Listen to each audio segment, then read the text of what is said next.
I mean, you can just fiddle it out and figure it out that whatever what you have to do and how you have to do it is user friendly, I would say. I would say customer service. Firstly, yes, it was very helpful with us.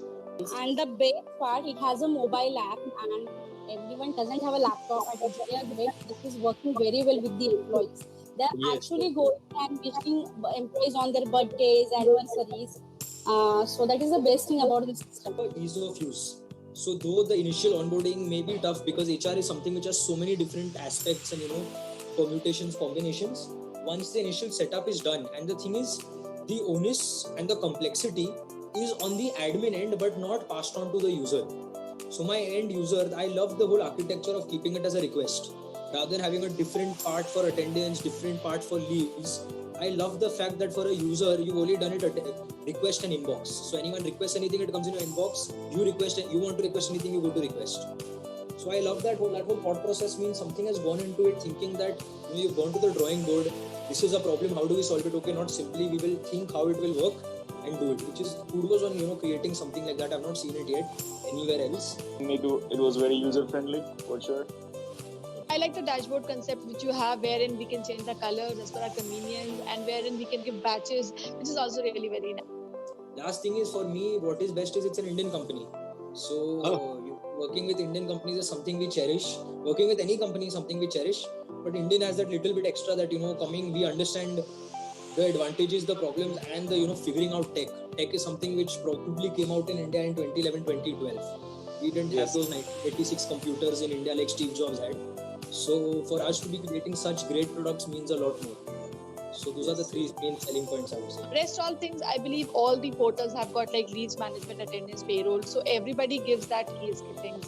But yeah, with times, things are changing. So like these changes which you have brought into your product is really nice. And the clap is also a very nice concept wherein we can see how many people really appreciate the badge given. So yeah, it is one of the good things that we see.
It is used very well by my all employees.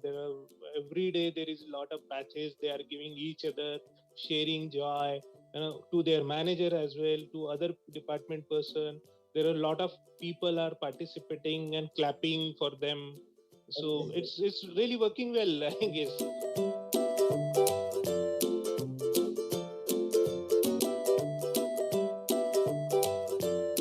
One thing I really want to highlight here, by implementing this software, we have tried to generate employee engagement.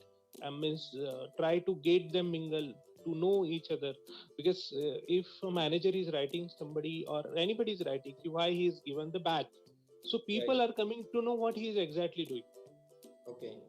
Because now we run the system in branch level. Let's say we are at HO, somebody is sitting at Trichy, somebody is sitting at Jaipur, Udaipur.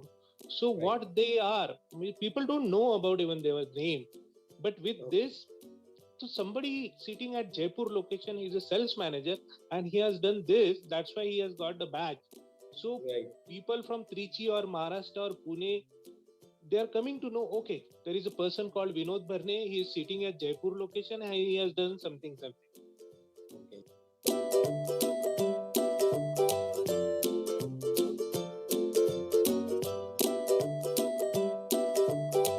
again, one thing very which is very applicable for my kind of organization, because we don't have mail ID for FOSP. Okay. Fit on street, and out of 220 people, my 100 people are this only who don't have email ID. So to sharing them communication, it is only I have WhatsApp. But if I want to send that, and they have different groups, let's say AP and Telangana different group, Tamil Nadu has a different, Maharashtra. So I don't have one group for them.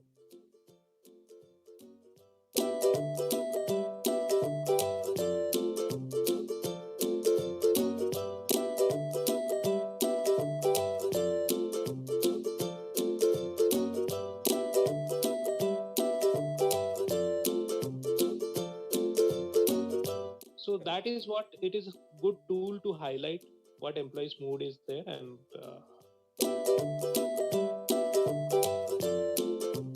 I want to be no mail company, so which I think HRMS will help me.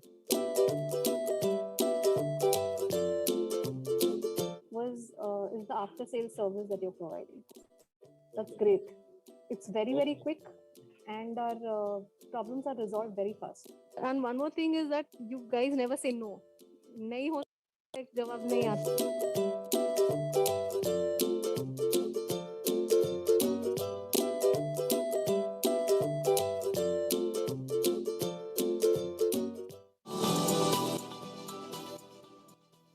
Hello everyone, we'll start sharp in next 2 minutes. Thank you for making it.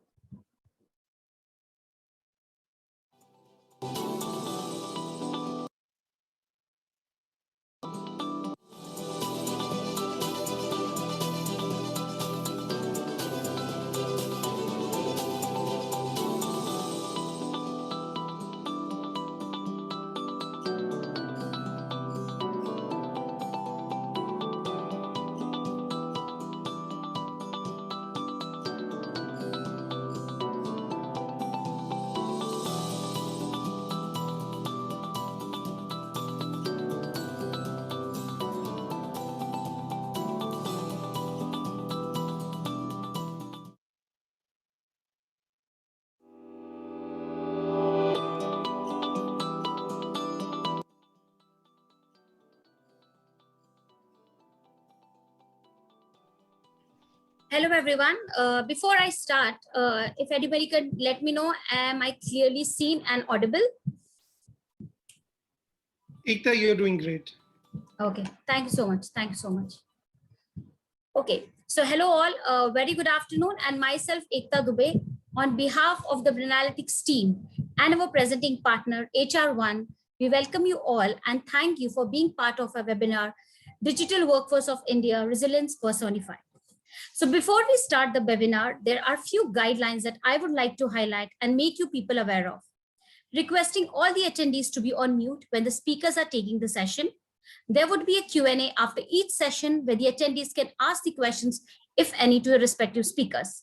So quickly, the guidelines are: you need to raise your hands, unmute yourself on your video, introduce yourself, your name, company, designation, and put your question to the concerned speaker.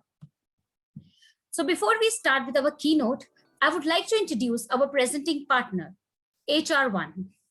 HR1 is a new age enterprise ready at CM Suite, delivering a premium automation experience to simplify the workday of the HR and give them more time for human interactions. Their HCM Suite caters to end-to-end HR requirements with 10 plus integrated modules to optimize talent's efforts, maximize outputs while treating the human experience as its priority. With world's first hashtag inbox for HR interface and a fully functional mobile app, they have successfully disrupted the way HR functions are performed for over 500 plus clients. A little about why we are here today. The pandemic, we all know, has changed the way the world works today. India is said to be the world's most digitally dexterous country, and no doubt this pandemic has been a major catalyst for change and has fast-tracked the digital revolution in India. More than work from home, work from anywhere seems to be the new standard.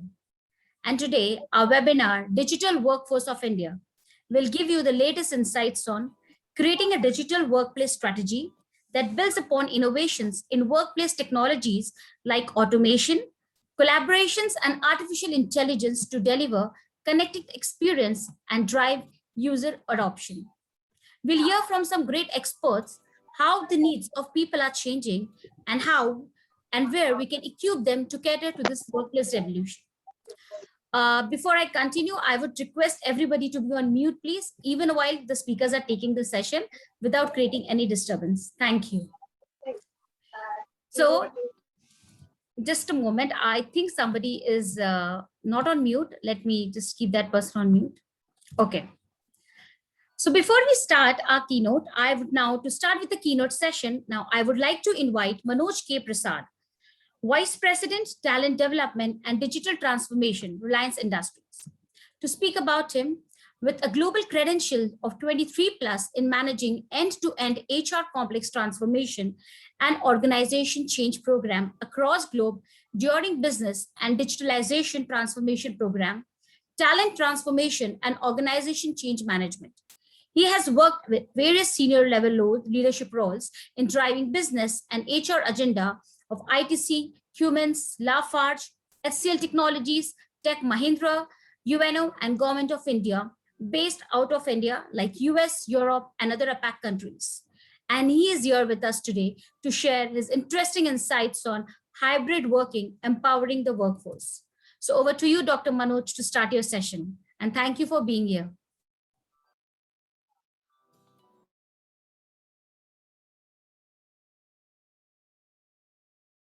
Dr. Manoj, you need to unmute yourself.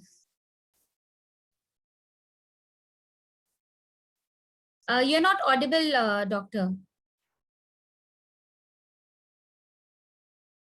No.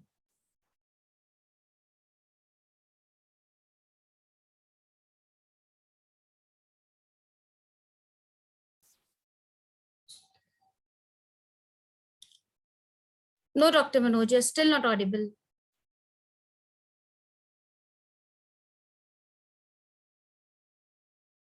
If you can try connecting without your hands free.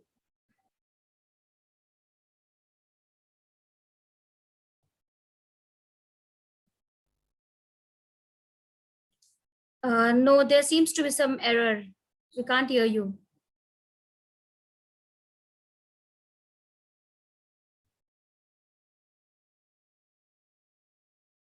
We are unable to hear you still. No, no problem. It's a technical glitch. You can rejoin. We are there. We are waiting. So it's okay. It'll just take 1 minute.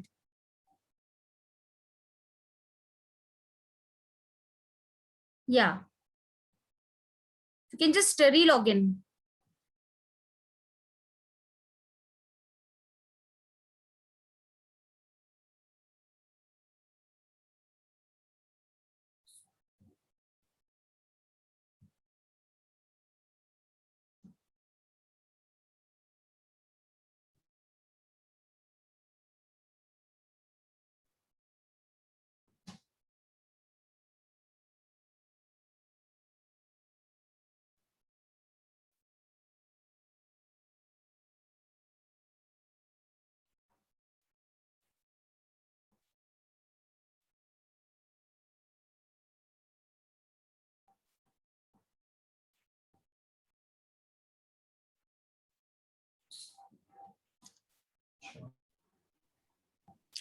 We have another speaker, Mr. Clifford, is a second keynote.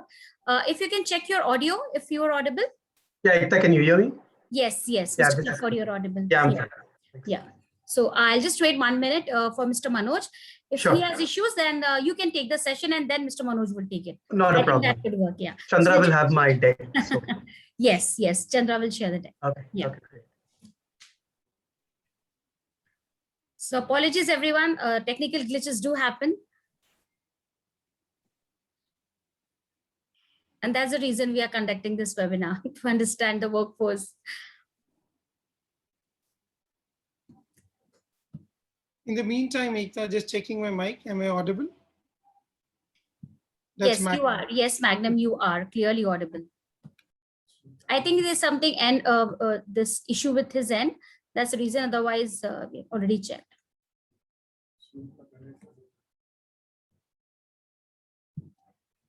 So what we can do is, meanwhile, okay, Dr. Manoj is here. I'm just making him the co-host again.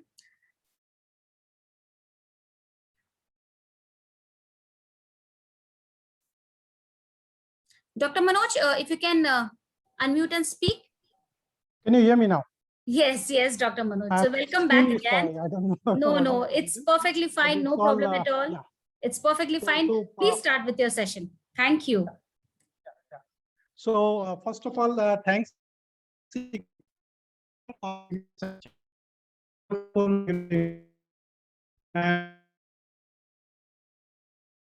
call for talking on such a wonderful topic which is very close to my heart. And you have also given me two challenges, how to make the entire audience a very interesting. And second challenge is that you have given me the first slot for speaking today. So anyway, so I always take the challenge. Why all of a sudden we have started talking about this remote working, hybrid working, mixed. I mean, the mixed kind of a working kind of things and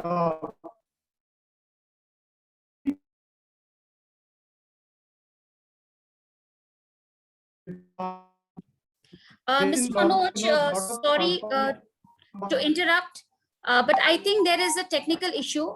What you can do is you can switch off your video, and then because it requires more bandwidth, with the video. So we can just go with the audio flow, and if you have a presentation, you can share that. Okay, sure. Yeah, now it's better. Okay, you can hear me now, no? Yes, yes, very clearly. Okay, clear. So yes, I will come to my presentation first. Can you see my presentation? Waiting for the screen to start. Yes, we can. Okay. So yeah. So what I was talking of, before this an event which happened in March last year. If you see some of the report which has been published by Gartner, also published by some of the leading analysts like McKinsey and all, they said that almost 67% of the organization across the world, they were going for a digital transformation. And in March 2020, all of a sudden, so that was basically a transition phase, where organization were, they have realized that if you really wanted to be very, smooth in terms of working with the employees, enhance the engagement of the employees, and also seeing, the changing, fast changing, customer expectations, and the organization started also focusing on the customer centricity and all. So if you see, I mean, say that particular point of time, whatever the digital transformations on the name of, say, the platform way of working was going on, all of a sudden, that got speed up, and the adoptions become very fast. So when I'm saying fast, it was I can say within 3 to 4 months, the entire world has gone into a digital space where everything what we have started working, it got into a digital part and all. So this was one of the things. And at that point of time, we will see a lot of the big organizations like Google, the Facebook, then Twitter and all, they've also called up by saying that, okay, my entire workforce will get into a digital and they will work now remote. So this was the one case, which is the global scenarios. And India was not untouched because of this, transformation which was happening on the work side. So some of the companies, the leading company, IT leading company like TCS, then the HCL Technologies, because they have always edge on the technology piece and all. So TCS came last year and they said they came up with a process called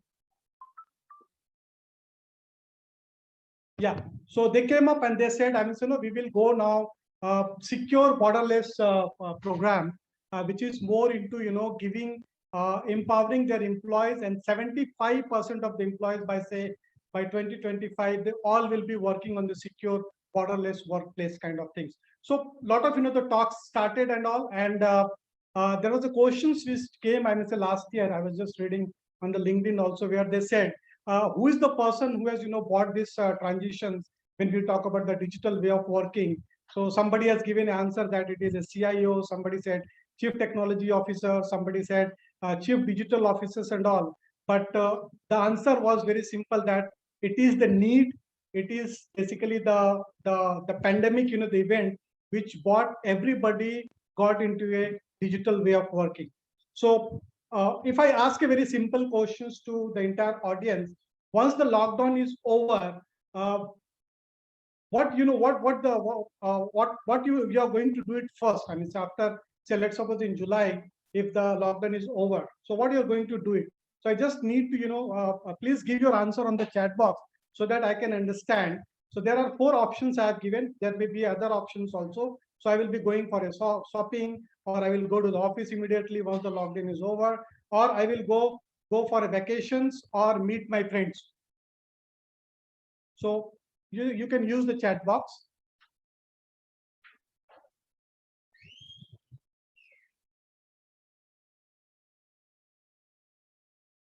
So I can see a lot of answers are coming up. Okay, meet friends, go to office, friends and vacations. Yeah, go to the office, socialize, important.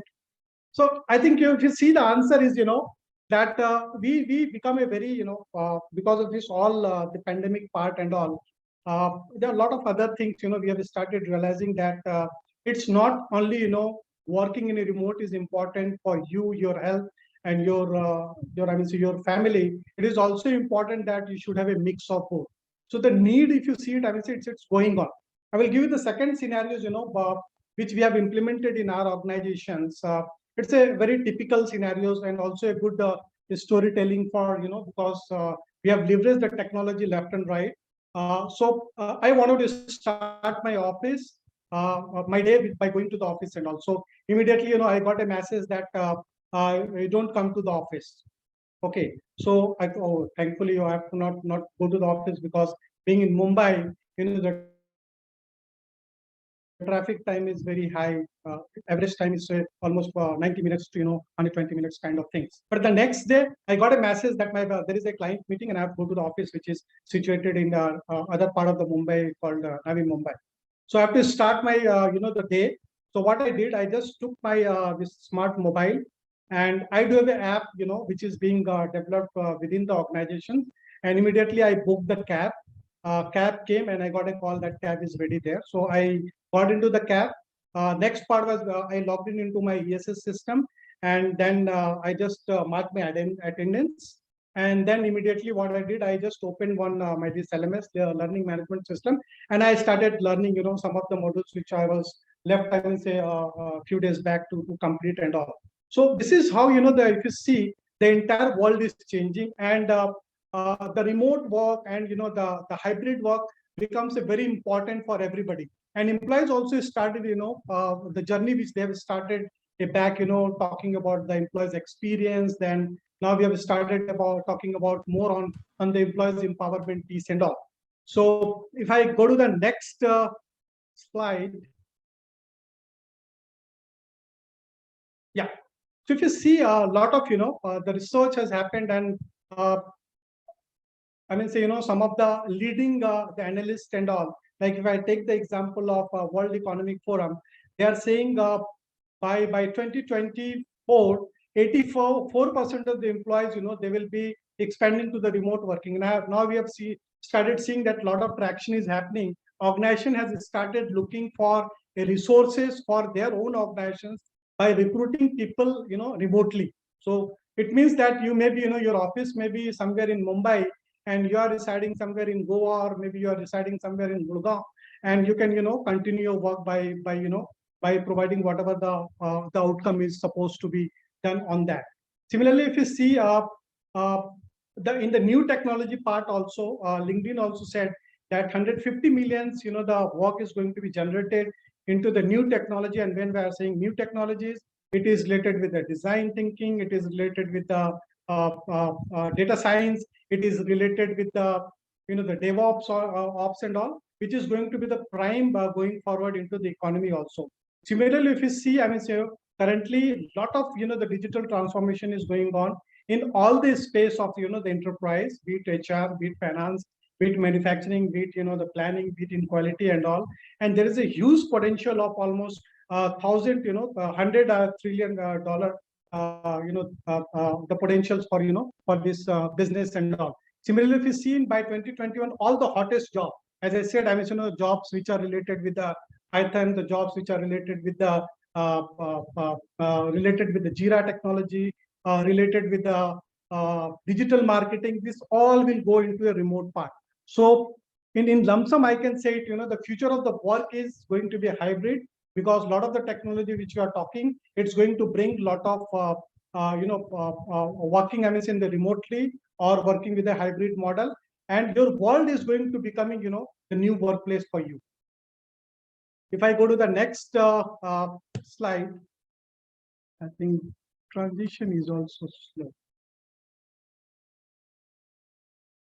So what I mean say, what I mean say when I am talking of, what in this VUCA world on, change in the workforce and the workplace. If you see the new business operating model, where we have started talking about the big data, we are talking about the hyper scaling computing, be it ML, NLP, deep learning, artificial intelligence. Then there is a lot of requirement for, because of this IoT and drone and all, the cost is also becoming a very prime factors or a driver for, for changing. Similarly, if you talk about the new business models also, which requires for, quicker scales, then you have, a lot of decision making, power by using the data analytics and data science and all. And there is a lot of things which are coming on a predictive and reactive agile company. And so these are basically, these are the I can say the triggers which is bringing a lot of changes in the organizations, in the business operating model.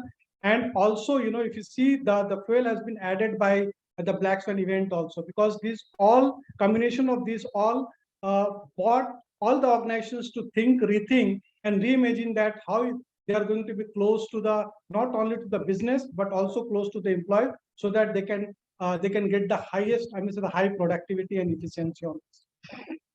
So if you see, I would say there the entire changes has happened into three parts. The first part is related with the business operating model, which is more into the technology piece. There is a change in the workplace and there is a change in the workforce. So today we will, more focus on the workforce piece, because for running any kind of organizations, people is the core. And I belong to a organizations. I work with the organizations for a long, where they put a lot of emphasis on employees first and customer second kind of things, because those are the organizations where worker, I mean, where the employees or associates are the focal point for any kind of a development which is happening on. Now I will go for, what are the strategies which brought, a lot of changes into, say, the digital part, which are more related to the platform way of working. So move to the digital platform. When we are talking of, there is a lot of, I mean, say, even if I see, say, the sponsor of this part, one of the sponsor of this particular program is also into HR platform kind of things and all. Similarly, if you talk of the supply chain management, you talk of the planning and productions optimizations, you talk of the finance, you talk of the audits and all, everything, getting into a platform. And if you talk of, say, some of the leading organizations like us, we are going for a lot of, the transformations by bringing, redefining the new processes, by leveraging the technology piece and all.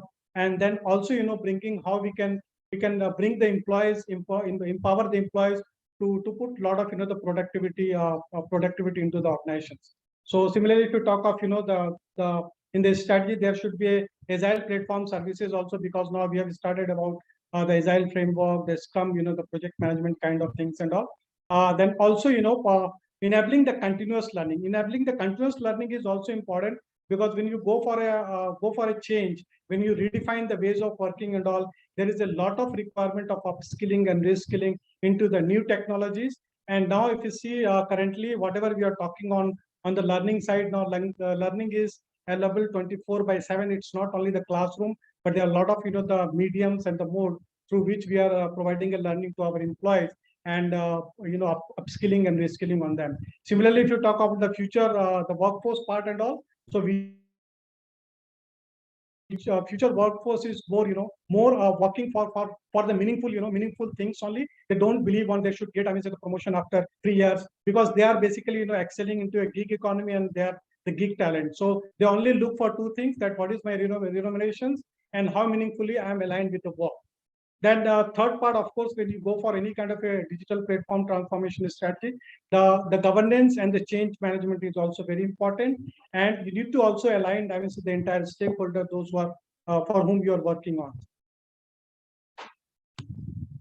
Yeah. So till here, any questions? Mr. Manoj, we have from our Ganesh on chat box. Can you elaborate agile platform services? Yeah. So if you see, yeah, let me go back to So when I'm talking about the agile platform, platform services, there is, there is a very simple process. If you get into a process for grievance handling and all. So what happened, if you're facing any kind of a problem related to your services or related to the product and all, what you do? Usually you make a call, you get, you raise your grievances. There will be a, ticket will be generated and all, and then somebody will come back and they will talk of, okay, this, what is your exact problem and all, and they will take their own SLA's time and all for fixing those kind of things and all. But if you see the Agile, the framework which talks about, you should not wait, we should not be in a reactive kind of things. For example, if I take, the way the Apple company works and all, be it related to the customer grievances or be it related for the product, product designing piece and all. Before they design the product, they do lot of, the research work. So when I'm saying research work, they apply the design, innovative design thinking, the approach in that. And through this design thinking approach, they try to understand what are, the pain point of my customers, what is the pain point of my end users and all. And they try to, based on the persona, they try to map those all kind of, the requirement or the pain area. And when they go for a designing of, say, the product, they incorporate those kind of, all the ideas, all the pain points before they launch on the product, in spite of, waiting for a grievances from the customers which are related with their product and product features. And then based on their feedback and all, they go for improvising the next version of their product launch and all. So Apple is one of the best example, where they work very proactively on understanding what is required, say, based on the persona and what are the pain point of my customer. So that's basically Agile. And if you see earlier, if you talk of any kind of a product, product cycle or a project management cycle, we used to go A will be followed by B, B will be followed by C, and then C will be followed by D kind of things. But now, if you take the Agile framework and all, it is not necessarily that A will follow with B. So they go with a completely, the Scrum kind of things where they have a different kind of a sprint. One product cycle, one product, the development will be bifurcated into 6, 7, the sprint, and each sprint will work separately and they will collaborate later on, once the product is ready on that. So this is how the entire, the product cycle is working on. So did I answer the question? Yeah, please carry on, Dr. Manoj. Thanks. Yeah. So I will just talk of, very quickly on the transitions which is happening. And this is, shifting employees experience, into a empowerment. So earlier, if you see, we used to go to the offices and, working 10 to 6. Now it is, working anytime 24/7. Similarly, if you talk of, if you in the earlier organizations, there are a lot of hierarchies and all. But if you see currently all the best of the best organizations, they have a flat structure. So far the organizational hierarchy is concerned. If you get into, say the communications which was conventionally happening earlier, it was through the email and all. Now we have a lot of, the platform which is available, be it a Zoom or you talk about, the Geo Meet, or you talk about MS Teams. So there are a lot of platform, where we have a bigger collaborations and with all kind of, the privilege and the features which we supposed to have it in a physical mode only. Then earlier it was a defined, the work and the activity. Now you just see, I want this particular product should be ready by this particular. So it is more into a defined outcome, not the activity and the task. Then earlier it was more focused on the knowledge part. Now it is a adaptive learning part where, You have to see what is relevant for you, because currently if you see, the way we are learning and all, everything is basically, available on your smartphone itself. Now you have to select, what are the curated learning which you wanted to take on. Similarly, earlier there was no flexibility, but now we have a flexibility. You want to come to the office, it's okay with us. If you wanted to work remotely, it is okay with us. Or if you wanted to go for both, it is also okay with us. The only thing is that I am worried about my target date and the outcome. Then earlier, the people were holding the informations and all, but now the information is sharing. If you take the example of simple the MS Teams and all, there are a lot of features and functionalities where you can collaborate, having a networking, different types of people and the community, also with the team and all, and you can share the informations very very very quickly on a real time basis. Then earlier it was more into the physical office, but now when we started talking about the hybrid and all, and particularly in last 1.5 years, we have seen it, how the offices has been closed, and some of the companies like WeWork and they become very vital for, you can rent the office as long as you want. If you don't want, you can submit it, or if you wanted to just rent only, some space or a seat within the office, that is also okay. So nothing is fixed now, it's all fragile, and it's more flexible now. Then working, earlier it was, most of the time you are working on the office device only, that is the laptop or a desktop kind of things. Now you can work, in a different device, and your personal, device also becomes a official device for you, like, it's your smartphone, even, the laptop which you are using, or the palm top which you are using and all.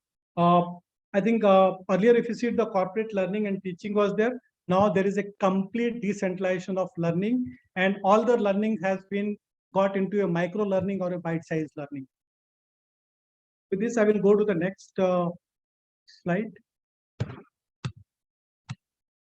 Any question here?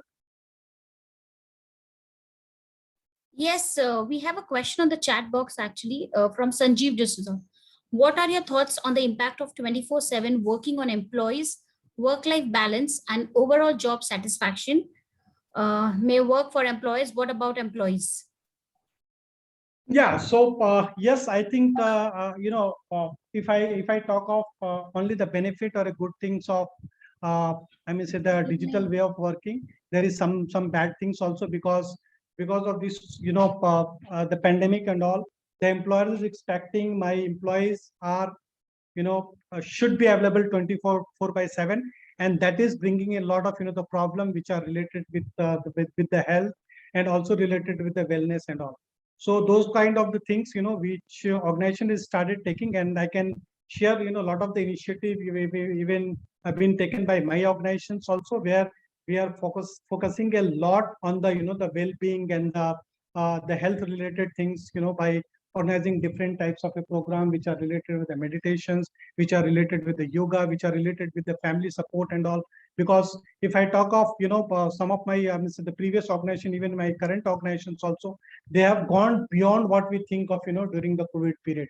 So it's not only they want a commitment, say, if the work demands and all, but they also support you when you are in a need of, the organizations and the people in the organization. So it is a mix of, and as I said, everything has not only one face, that is the beautiful face. There is some ugly face also, which we have to understand and try to, adopt to those kind of things also. But yes, I do agree with, now some of the employers, they are demanding their employees to be 24/7 available, whenever they want, they should be available on that, so which is impacting their work-life balance, which was not earlier this much high. Hope I answered your question. Yes. Yeah, so I will get into the next question, which is related to some of the surveys which is being done by McKinsey and all, where they said 70% of the the employees, when they have conducted this particular this study, and they have fragmented the entire the workforce into four major part: the baby boomers, the Gen X, the millennials, and Z, or we also call it the I generation. So if you see, I may say, all the generations, the best part is that 70% of the employees, they love to have the hybrid working model, even in the post-COVID also. COVID period, I think it is all 100%, 100% remote working when you are into a services and all, except the manufacturing part and all, where still I am finding 60 to 70% people there daily they are going to the factory kind of things and all. But in the office and the services, 70% of the worker are still, they prefer to work in a hybrid model. So there are, primarily there are three basic models. One is the remote first, and this is prevalent across all. I can give you some of the organizations, despite, say this, before even the pandemic and all. I belong to organizations, where I spent almost 13 years. Today we are talking about the remote work and the hybrid work and all. We have practiced this hybrid work model 15 years back, where when I was working with the consulting organizations, consulting IT organizations, Tech Mahindra, and also with the HCL Technologies. We are supposed to go to the office maybe once in a month or maybe once in a 2 months kind of things, as and when required. Otherwise, we were very much confined. Whatever the assignment we do have, we have to deliver as per the timelines, as per the as per the guided defined deliverables and all.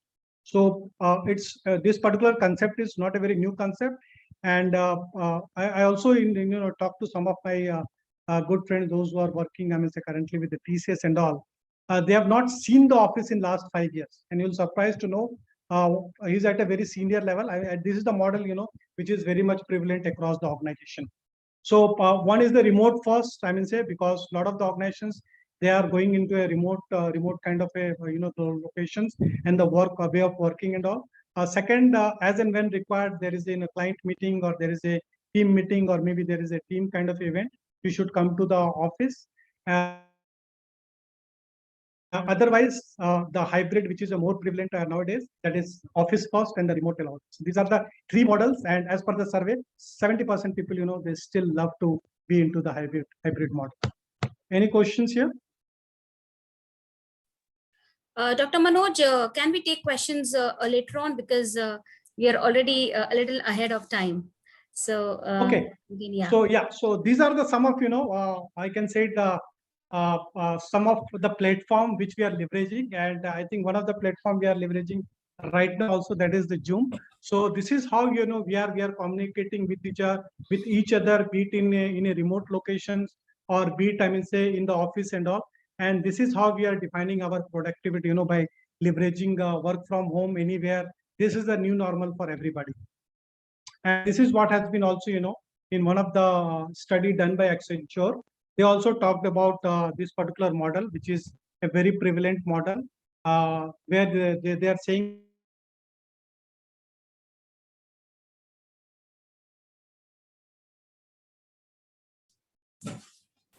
I think we lost your voice, Mr. Dr. Manoj.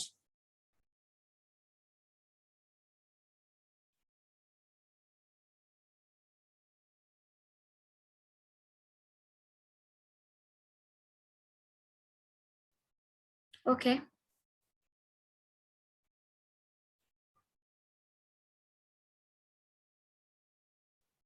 Dr. Manoj, can you hear us? I think we lost your voice.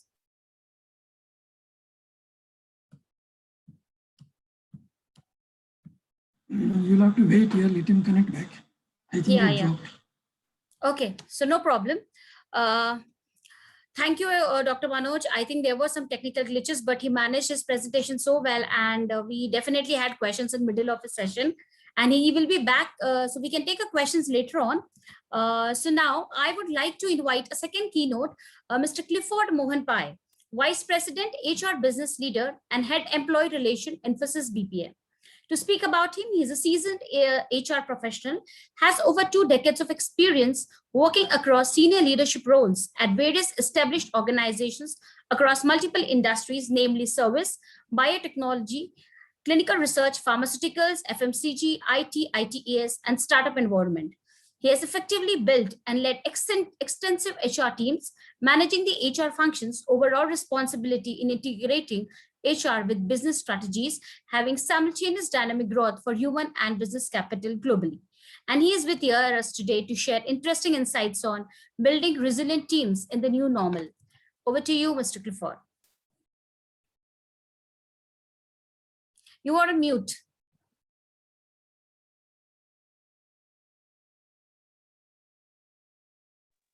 Yes, that's fine. You're clear. Thank you, Ekta. Thank you, Charmaine, for inviting me to speak. In fact, it's a Friday afternoon, and I thought I should have a background which will be a little more relaxing. Getting set because quite a few of you responded saying that the next thing I'll do after, after the pandemic and when things open up is to go on a vacation. So I thought, why not give you a feel of the vacation now itself? Okay, so I've been asked to speak about resilience. In fact, Dr. Manoj spoke very well in terms of the world changing, and I've taken some notes. I think in terms of great amount of digital platform transformation and all the strategies he spoke about. I'm happy that he spoke, more on the technical side. I, being an HR person, I'm going to be speaking more on the human context. So thank you for the opportunity. To start off with, maybe you can respond on chat, folks. What do you mean? What does resilience mean to you? Any kind of thoughts. What does resilience mean to you? If there are any thoughts on this.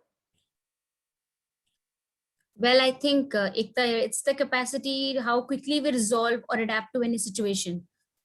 Right, absolutely. I think it's the capacity to to recover quickly from challenges and difficulties. And let's face it, right? COVID times caught off guard. No BCP prepared us to deal with something of this nature and such enormity. For all practical purposes, we've had earlier BCP situations, right? A one-day band and all those kind of things. We would manage it. But today it's a question of our existence, and we survived that, and that's why all of us are here, on this call. But a lot of folks sadly did not, right? And we still have a situation in India, and the world is watching India today. And every crisis is hard, it is scary, and obviously filled and with great amount of uncertainty. I believe with us today, it's still, we're talking about now September third wave. And sadly, a lot of businesses don't survive the times ahead, right? Every crisis has similar characteristics, loss of human life at a massive scale, financial instability, high volatility, and large scale destruction.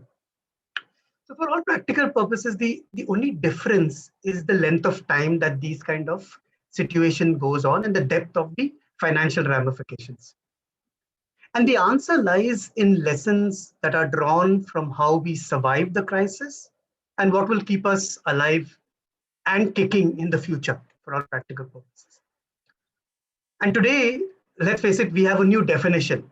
We have an AC and a BC, right? The only thing that this has been now reversed. We're talking about all experiences before COVID, which is BC, and after COVID. And you will possibly realize in your own organizations how things were before COVID and how things have changed after COVID. Chandra, if you can take me to the next slide, please. Yeah. Oh, the slides are not up. Yeah. Yeah. If you can take me to the next slide, please. Yeah.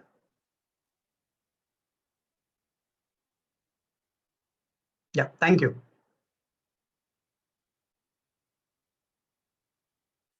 Well, for me, the answer lies, for all that I spoke about, it lies in this film Sholay. And I'm sure, and I hope most of you have seen this movie. I remember quite a few of my friends have seen it like 30, 40 times. And I'm sure, at least some of you have at least seen it once, right? Um, uh, you know, which character, for all practical purposes, did you like the most? Was it, in the movie Sholay, was it Viru? Was it Jai? Was it Gabbar? Of course, Gabbar became very famous. Or Thakur. In fact, so many jokes came out of, and plus, of course, Basanti, right? Uh, which character, according to you, is the most famous example of resilience? Think about it. To me, I think this has been a great film. Of course, after that, a lot of films have come out also related to Sholay. And I think that will continue. But for me, the best example of resilience in the film was the character of Thakur. Here was a man, a great man, who stood for his dedication to his job and to his duty. very diligent about it, a man who was ready to give up his life for a cause, a man who, in spite of vulnerabilities, was not ready to give up on his focus. Yeah? A man who made things possible in spite of his vulnerabilities when his hands got cut, right? And then, of course, a man who made the most of his present situation with great clarity of thought. Chandra, take me to the next slide, please. So that brings me to the tenets of resilience. Yeah. So I mean, while if you see this, you see this slide, I have also tried to showcase, a few um, dialogues. But of course, I'm not a dialogue person, so I'm not going to be reading it out. But resilience means self-control, and especially in the face of crisis. And going back to Sholay, you have Thakur, who's very patient, and in spite of going through so much in his life and losing almost his entire family, is very patient man. Another tenant, right, is the of resilience is social support, right? And a friend, you require, all of us require friends, right? And we are social animals. And a lot of organizations today have already put up, I mean, my organization, of course, has a 24/7 counselor. But besides that, we also have trained a lot of our senior managers to become what we call Samaritans. So they are counselors because some of them have a taboo of going to a counselor, because of which we've trained our senior managers to be Samaritans. So we've got quite a few people who prefer to go to talk to these trained Samaritans rather than counselors. And as we see in Sholay also, there is this deep friendship, right, between Viru and Jai, right? A deep friendship, a dependence, and a confidence in each other. And their friendship is displayed in the film as if it is like until death to us part, right? And in fact, that actually happened towards the end of the movie. Now, in the face of crisis, eventually it is optimism that can take us through. And Shirzad Shamin, for those of you who have read a book called Positive Intelligence. So Shirzad talks about being aware about your saboteurs. The saboteurs are our own, within our own mind, which actually sabotage our brains rather than letting out the sage to come forth. So the confidence which we see in the movie Sholay is the confidence to nab a large and terrorizing gangster in spite of having vulnerabilities, right? So that's the sage of Thakur's mind, which is working very positively, and it gives him the confidence, in spite of not having hands, to recruit two thugs or thieves, right? And then get them after Gabbar. Be focused on the challenge and solve it. Don't crib about it. Don't get engulfed with it, but look at it as it is and go after it, like the movie, right? Find solutions to hold your gangster. Another tenet of resilience is to be emotionally aware, positively negotiating with yourself, and of course, making a difference across in your environment. As is always said, right? Put your oxygen mask first, and then take care of others. I can tell you, my own team of business partner HR, they themselves are going through a great upheaval, right? With so many cases, plus of course deaths. And while they are supposed to be employees, they are supposed to be also comforting others. And here was, for example, in the movie you see Viru, Dharmendra is, he is in an inebriated condition. And while standing on that local tank, he's also obviously inebriated, and he's trying to negotiate with the love of his life, right? Who at least he has found recently. And then we have self-belief, which is an important tenet of resilience. And we see confidence. We see the confidence of Thakur.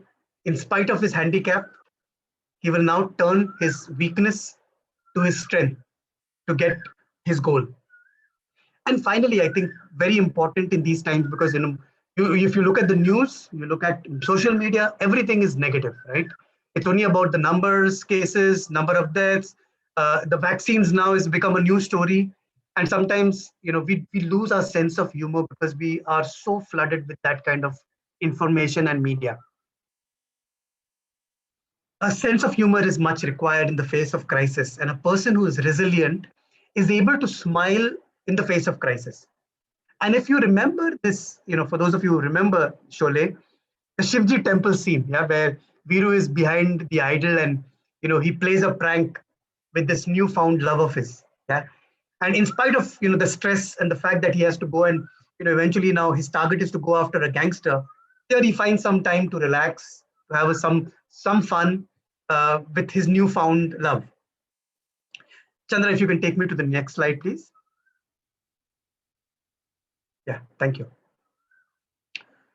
See, the world is getting different. Obviously, it is already different for all of us, a lot of us. And as Winston Churchill once said, never let a serious crisis go waste. Yeah. And wisdom lies, obviously drawing lessons from whatever we experience. Very clearly, the world is already new, right? Everything we do, the way we do will change, has changed already. Yeah.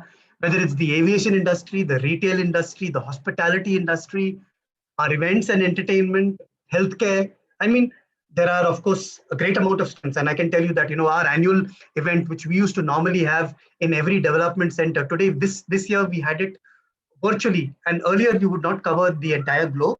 This year, we were able to cover, what we call Sambrama globally. A great, so we used the vulnerable event to our advantage. Talking about reflection, it has been a pause long for us. Yeah. And, I think for a lot of people, I strongly believe they have gone into themselves. They have taken a pause. What matters to them at the end of the day? How our lives have changed and the quality. Very clearly, there are people now who are stating very clearly that the quality of life is more important than anything else. Earlier we were so focused on material things today, and there was a mad rush which was leading to nowhere. Today, everybody's talking about purpose. What is my ikigai, right? Talking about risk, we knew of certain technologies earlier also, but we always hesitated, right? Because there was a cost, the finance person would put up the cost. We didn't have a budget. There were compliance related issues. There were risk related issues to adopt a new technology. And today, look at the kind of technologies we have adopted, right? We would have never, and of course, our internet plans have changed. Everything has changed. And take for example, today's trainers. If you look at the training industry itself, yeah, for those who were trainers in the physical world, if they have adapted, great. But if they have not adapted, and I know of a lot of trainers who have not adapted. So the fact is, these are opportunities. So the crisis has obviously turned into opportunities for a lot of industries, for a lot of people. And it's time for each one of us to look for these new opportunities. In every sector there are. Yeah, people dependent and people centric sectors are now looking for ways on how it would survive and serve in a new world, and would look for partners to transform it, and specifically in the digi space. Yeah, very important to stay relevant. I mean, if you know, a few years ago, the Ambanis were talking about releasing, over the top, right? And that was, over the top referred to film, television content being provided through high-speed internet connections, right? As against, cable and satellite providers. Now, this met with the furor from multiplexes, and a lot of other like-minded people. But that is happening now. If you look at it, right? Look at our gyms, right? Our gyms are closed, but I'm not sure if they have the capability to provide online training today, or similar offerings, suitable tie-ups. Very important. There is importance of wise communication required. Several media, as I said, is lost control today with a lot of negative, negative social media. Anything can spin out of control in a matter of nanoseconds. The importance is to communicate right, communicate authentically at the right time, through the right source and the right channel. Yeah, very, very important, and especially in our times when we're all working from home, and for all practical purposes, we're depending on our mobiles for all that kind of data and information. Finally, punctuated equilibrium. Now, what is punctuated equilibrium? In evolutionary biology, punctuated equilibrium is a theory that proposes that once a species appears in the fossil record, the population now will become stable, showing little evolutionary change for most of its geological history. That's exactly what has happened to us in the pandemic, right? The pandemic has shaken us from our complacency. A lot of us possibly were. And we are now in an extremely volatile situation financially, right? That calls us to challenge ourselves to new horizons and to do things we have never done before. Chandra, to the next slide, please. Yeah. Thank you, Chandra. So now we are all connected, right? Even even as crisis would plateau and slowly come down, it has all left us with an inevitable permanent change. First, it is important to understand what has changed to align to the new change, right? So the world has changed, and even when things will be settled, as we hope, with the phased vaccination programs that we will have, there's no going back to the old version 100%. Very clear. People have become more intrinsic and a lot inwards, as I said earlier, in terms of ikigai. The most fashionable world today, after 100% cut down on fashion, retail, luxury, travel, lifestyles, has now moved to essentials. And now the essentials are in vogue and have become the style statement. And with the essentials, people are now going back to basics. Yeah, what is it? And what are those basics? A balanced life. We're talking about work-life balance now. We're talking about balanced money. People are not, at least a lot of people at least are talking about balanced money now. People are talking about family and health as top priorities. People are distinguishing needs versus wants and aligning life around these factors. People are wanting to stay closer to their hometowns with bigger families and support systems rather than expensive cities and nuclear clusters. And there's a high emphasis on memories, on personal time, on fulfilling and meaningful moments, right? I think everybody's treasuring these moments very much. Right? There is obviously a lot of frustration that's coming in. The fact that there is a great amount of need to spend in a much more social environment. But I actually, I obviously am also cognizant of the fact that there are a lot of individuals who are staying alone. I know in my own organization, and we are going out to reach out to them to see what best we can do for them. To the next slide, please, Chandra. But all this is futile, and if we don't believe in the power of one, yeah, collaboration obviously is very clear. The importance today. Collaboration and right intent combined with a greater amount of agility and adaptability. Adaptability leads to teams becoming resilient, and that's what I strongly believe. Right? I mean, I remember my days in Cadbury's. I've worked in Cadbury's for a short while, and in Cadbury's, I remember our factory manager left and it was all of a sudden, and the fact that we couldn't obviously replace the new factory manager, but as a team we went into a mode called self-managed teams, which we called SMT. So whether you were the engineering manager or the production manager or the HR manager, all had to work as one to make a difference, and the role of the factory manager was actually rotated among us.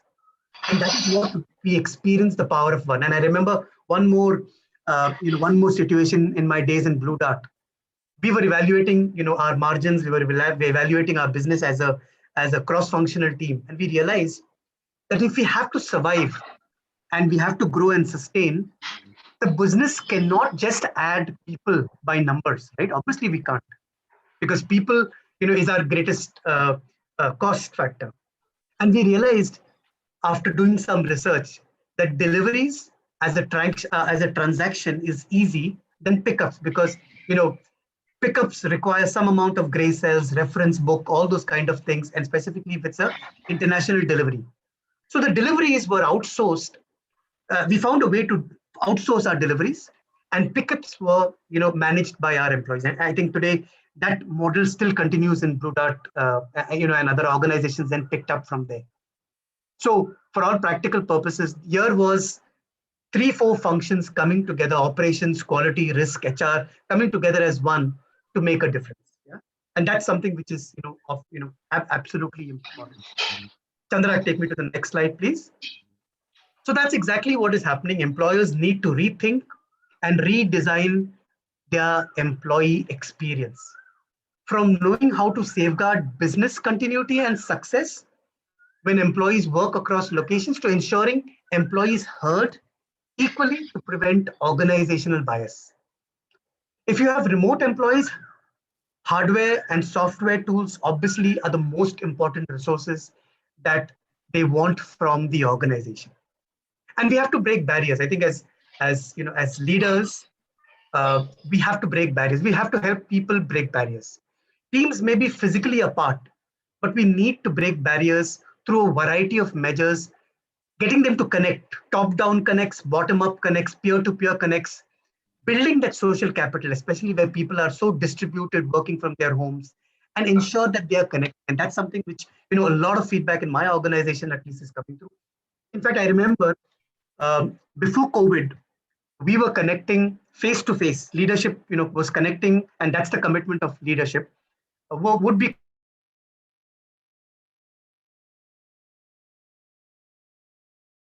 connecting to 12,000 face to face connect.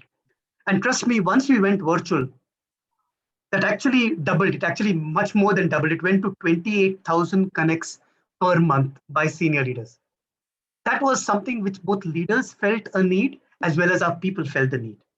And finally, transparency. I think very important in these times to have very serious, honest conversations with people. Have honest ways of working, give them real time information and updates, especially in this highly volatile environment. Every day is changing, and a lot of decisions are being taken on the cuff, on the go, right? And it's important for us to make those communications to people. I think building trust is a very, very important piece. Integrity is integral to remote working. With less work people management, with power, they say, comes responsibility. And that's what you saw in Spider-Man movie, right? With power comes responsibility. With independence comes self-monitoring, right? Calling out responsibilities, focusing on output, focusing on quality, focusing on deliverables, timelines, and obviously based on values and based on ethics. Today, of course, I saw Sanjeev D'Souza was asking the question on the effect of job, on the effect on job satisfaction. Obviously, these are new routines. People are struggling with work-life balance, and the fact that always connected to office, always housework interfering. And in fact, in my house, for example, this we had started some kind of a um, uh, you know make do within the house, but that's not been able to be worked out because of the pandemic. So clear boundaries are not being set. week Weekdays, holidays, weekends are all becoming the same. So preparing for the new work order with the new routine of building new routines, setting new boundaries, balancing between on-screen and off-screen time. And what our organization, I remember even before the pandemic, a month before the pandemic, we rolled out something called 4 H's: the head, the heart, and on the anvil of the pandemic, we said health and happiness. So the head, heart, the health, and the happiness. Very clearly, we had to make that change. So to avoid that home office integration and resultant burnout that a lot of our executives are facing, I think very important to assist in setting up weekdays, weekends, work time versus weekends, off screen time versus on screen. And of course, today as an organization, we're also rolling out Ikigai, which is about finding your purpose, right? It's very important, specifically a time when everybody is going within. I think this is the right time to question your purpose. Authentic leadership, I think another very important area. And in fact, as an organization, we've started this a little before the pandemic. A leader's role is being magnified in these times by multiple times. People are looking up to leaders to cope, to get more information, to make sense of chaos, for hope and for help. So as leaders, I think, and authentic leaders, we need to be real, we need to be honest, we need to be open. uh, to be a leader, people want you to be. Being and building authentic leaders for all practical purposes is our leadership motto today, so that leaders can have courage to display their vulnerabilities and also display their crucibles, and very, very clearly say, I don't know everything, I don't have the answers, guys. If you have the answers, tell me, I'm ready to learn. Because otherwise leaders will just be being displayed that they know everything, but in reality leaders don't know everything, right? We're also talking about happy experiences now, and study shows that teams which bonded well earlier before COVID are also doing well after COVID. Teams have stood by each other, supported each other, made sense of chaos, and have emerged much stronger today. The challenge that we have in front of us is how to keep that social capital alive, especially when we're having new joinees join their homes, not our organizations, right? Even joining is virtual, right? So creating opportunities to touch personal chords, doing appreciation weeks, doing fun programs, connecting with families, connecting with teams, company funded virtual team lunches, taking celebrations to homes, making personal moments, and recognizing employees who've completed 5, 10, 15 years in the organization. And finally, I think a very important thing is enablement, right? Team communication software, tools that teams use for accomplishing their tasks, project and task management tools like MS projects, all the hardware that they require. I think that's very important. I talked about that earlier, where our responsibility is to enable our people so that while they are at home, they can work. Chandra, take me to the next slide, please. And then my last slide. So I think finally, it is about strengthening the core, right? It is about, when we're talking about core, we are talking about strengthening core values. Integrity, trust, collaboration should continue to be the foundation stone of every organization. And now it's time to build and celebrate those stories. So in fact, we've continued to celebrate. We've been talking a lot about our stories. A lot of employees very grateful for the kind of support that the leadership is giving them. When they were in COVID times, when they are in hospital, helping them to get a hospital bed, helping them to get oxygen, helping them to get vaccination. And today, of course, vaccination drives within our campuses we've kind of started. And before I close, and I just want to give one final example. So you see this note in front of, on the camera. I hope you can see it. This is a 500 rupees note, right? And this is actually very fresh out of the ATM, which I brought this morning. Now, what is the value of this note? The value of this note is 500, right? Now, if I crumple this note, right? If I continue to put pressure on this 500 rupee note, right? It goes through pressure and it goes through a crazy journey. Yeah, it's obviously not going to be looking as good as it was earlier, right? I've not been able to put enough pressure, but yes, I did crumple it. Now tell me, after having putting pressure on this 500 rupee note, what is the value of this note? The value still continues to be a 500 rupee note. And that's exactly the message that I am trying to give. Yeah, that's what resilience is all about. I wish each one of you a life full of resilience ahead. Wishing you a great evening and a great weekend too. Thank you. Thank you, Mr. Clifford, for sharing great insights. We have one question. If you can just mention answer it in the chat box itself. It's about, while every employee exhibits to be part on this team, I'll just read that out for you. I can do that. I can do that. I can do that. You can start. I mean, in the interest of time, if you want, we can take the next one, and I can respond on chat. Not a problem. Thank you, Ekta. So thank you, Mr. Clifford, for sharing great and interesting presentation, which you have shared with us. So now, inviting our next speaker, Mr. Magnum Gupta, VP Product at HR1. So we have an interesting introduction from a Magnum, actually. So when Magnum had his baby, his wife sheepishly asked, "What's more dear to you, the baby or HR1?" And his answer was, "One is in my arms and other is in my heart." So well, that's Magnum, VP Product of HR1. HR1 Inbox is quintessentially his brainchild. He's passionate to build and scale world-class products. He loves to read, thrives on adventure sports, and lives to learn. His last formal training was in the field of data science from ISB. And he's here with us to share some interesting insights on leading smoothly through COVID crisis. Over to you, Magnum. Thank you. Yeah, thank you, Ekta, for an elaborate discussion, right? I think you've done a decent part skimming through my LinkedIn profile. Thank you. So, good evening, everyone. I am Magnum, Product Manager for HR1, the world's first inbox for HR.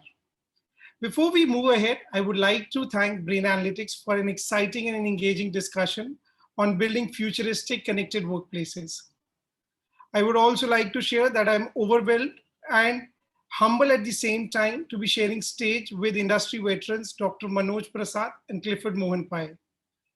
I think it was a very exciting session from Clifford, how he put an all-time classic movie like Sholay into perspective and demonstrated different dimensions of resilience we really want to put in practice to come out stronger. Thank you, Clifford. Moving on to the topic in foreground, leading families through COVID crisis. The second wave of COVID has been unkind to humanity and touched all our lives in surreal ways. With multiple family members, friends, colleagues not just being infected but affected, the mental equilibrium of all has been disturbed. While through the first wave, the focus has been pretty much on business and employment continuity, I think now the prerogative for business leaders, CHROs, and people in places to influence change is to not just lead employees, but employee families through this medical crisis. More importantly, lead with care and compassion.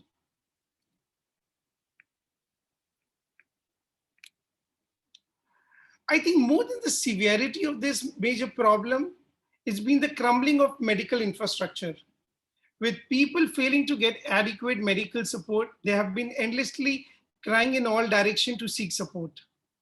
I think community has played a fabulous role in supporting anyone and everyone in different aspects. In the realms of this, I think employer and employee community is a wonderful ecosystem and came out strongly to support each other. I know of an example where HSBC, over a team of 2 days, not just only arranged a hospital bed in a tier 3, tier 4 city of an employee's family member, but from across the country, they were able to source and ship 52 vials of an injection required to treat black fungus. A very inspiring event for all of us in this room. But as people wanted to help each other, there was an immense chaos across organizations, across communities. Everyone was calling, WhatsApping, Facebooking, everyone to seek help.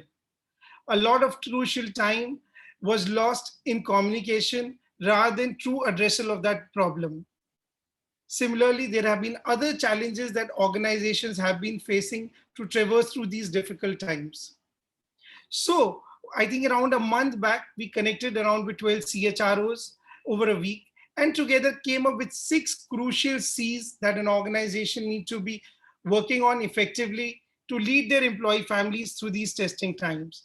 The 6 C's are community, care, compassion, co-win, connect, and charity. With 2 weeks around these six newly identified C pillars, HR1 came out with effective solutions to leverage technology to put them into practice. So what are these 6 C's? And how can you put technology, help you put them in practice? First, community. So I think it's a two-step approach. In order to effectively leverage employer and employee community, we need to set up an effective ecosystem to communicate and seek help. I think all organizations should be really looking to set up a COVID help desk where employees or their family members or managers or their peers could actually raise a ticket in order to seek help. The ticket should be auto-triggered to the category task owner from where an HR or an admin can leverage the company resources or the organization community to align help in a fast-track manner. In parallel, the second thing that organization really needs to be focusing is to create center of excellence to combat various kinds of problem. For example, they need to set up a team who can help provide fast-track medical insurance support. Similarly, Organizations could work with different hospitals to identify hospital beds in different geographies. Organizations can help tie up some partners affiliations to actually help source medical supplies, oxygen concentrators, arranging ambulances for different employees in the times of need. Similarly, I think one of the most useful informations as an organization you have is the data at your hand. You could really start tracking how many of your employees have actually got infected. You already have the blood group of these employees already at your dispense. Similarly, you can reach out and connect with the employees at how many of them are really willing to actually donate blood plasmas, blood in the times of need. And whenever any employees really raises a help desk ticket for support, you can try and connect the employees with the respective blood group owners in the respective geographies. Similarly, I think Clifford mentioned the concept of support groups, I think Smartians, right? So there are many team members, right, who have really lost their family members. I think one of the important aspect to actually come out of grief is once you get back into the normal realms of lives, when you engage with people, somehow that has been a little hard to catch on. So I think organizations could really reach out, create a help desk ticket category where people seeking medical support could actually open up a ticket, and probably HR can help them connect with some with some counselors or some smartians, the concept that Clifford really introduced us to. So in HR1, right, you can actually create this COVID help desk, right? Whenever an employee simply raises a ticket, depending on the category of the ticket, automatically the ticket is assigned to a help desk ticket agent owner. And from there on, the ticket owner can actually chat with the person, try and get him support and help support the employee with the best measures possible at the organization level. Moving on to the second C, that's care, check-ins.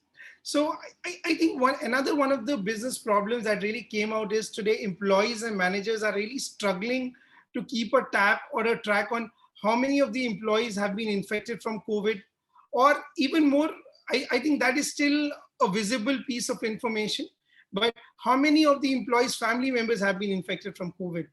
Even if one or two members are infected with COVID, I think marginally your capacity to function is normalized. So as an organization, HRs and managers need to put on some mechanisms to do a daily and a weekly survey to actually keep a track of the health of the employee or of their family members. Having these data handy at the right point of time can help you extend a hand of care to all of your employees.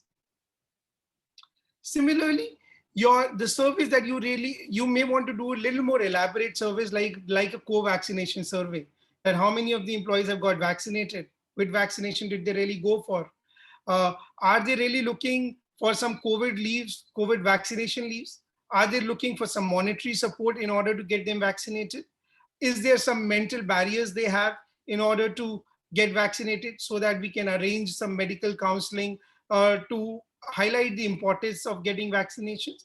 And I think one of the important data metric that you really want to know is that how many of your employees are not entitled to go for COVID-19 vaccine. Someone might be going through a maternity process, or maybe having some autoimmunity syndrome that screens himself for going for the vaccination. So I think this could be a very effective piece of information that you really need to have it handy in order to plan your business for future needs. Similarly, you may want to simply conduct a mood board survey, right? Every day, every week, you simply ask the employee to just share how the mood of the employee is, and based on that, you could actually come up with a cumulative effective temperament and mood score of the complete organization or some select team members. All of this could simply be done on a mobile app, web app, or any of the existing platforms that you're leveraging across your organization. But the key is, right, whatever may be the medium to capture this information, these are important information for you as an organization to have it handy, to be able to proactively provide the right support to all of your employees. Moving on to the third quality, that is compassion. I think organizations really need to come up with comprehensive COVID leave policy. There could be multiple categories that you might want to have. There could be a COVID care leave of 14 days in case the employee got affected. There could be a extended hospitalization leave of 28 days in case an employee got hospitalized for a week or so.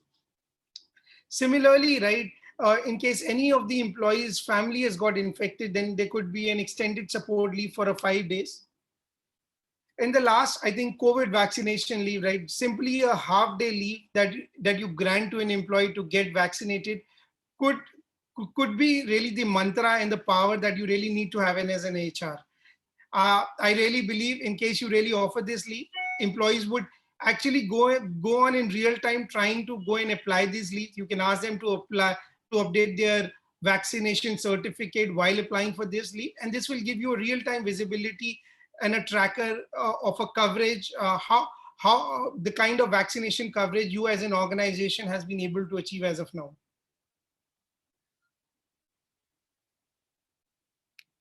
Just to extend that same thought, right? I think the fourth is COVID, right?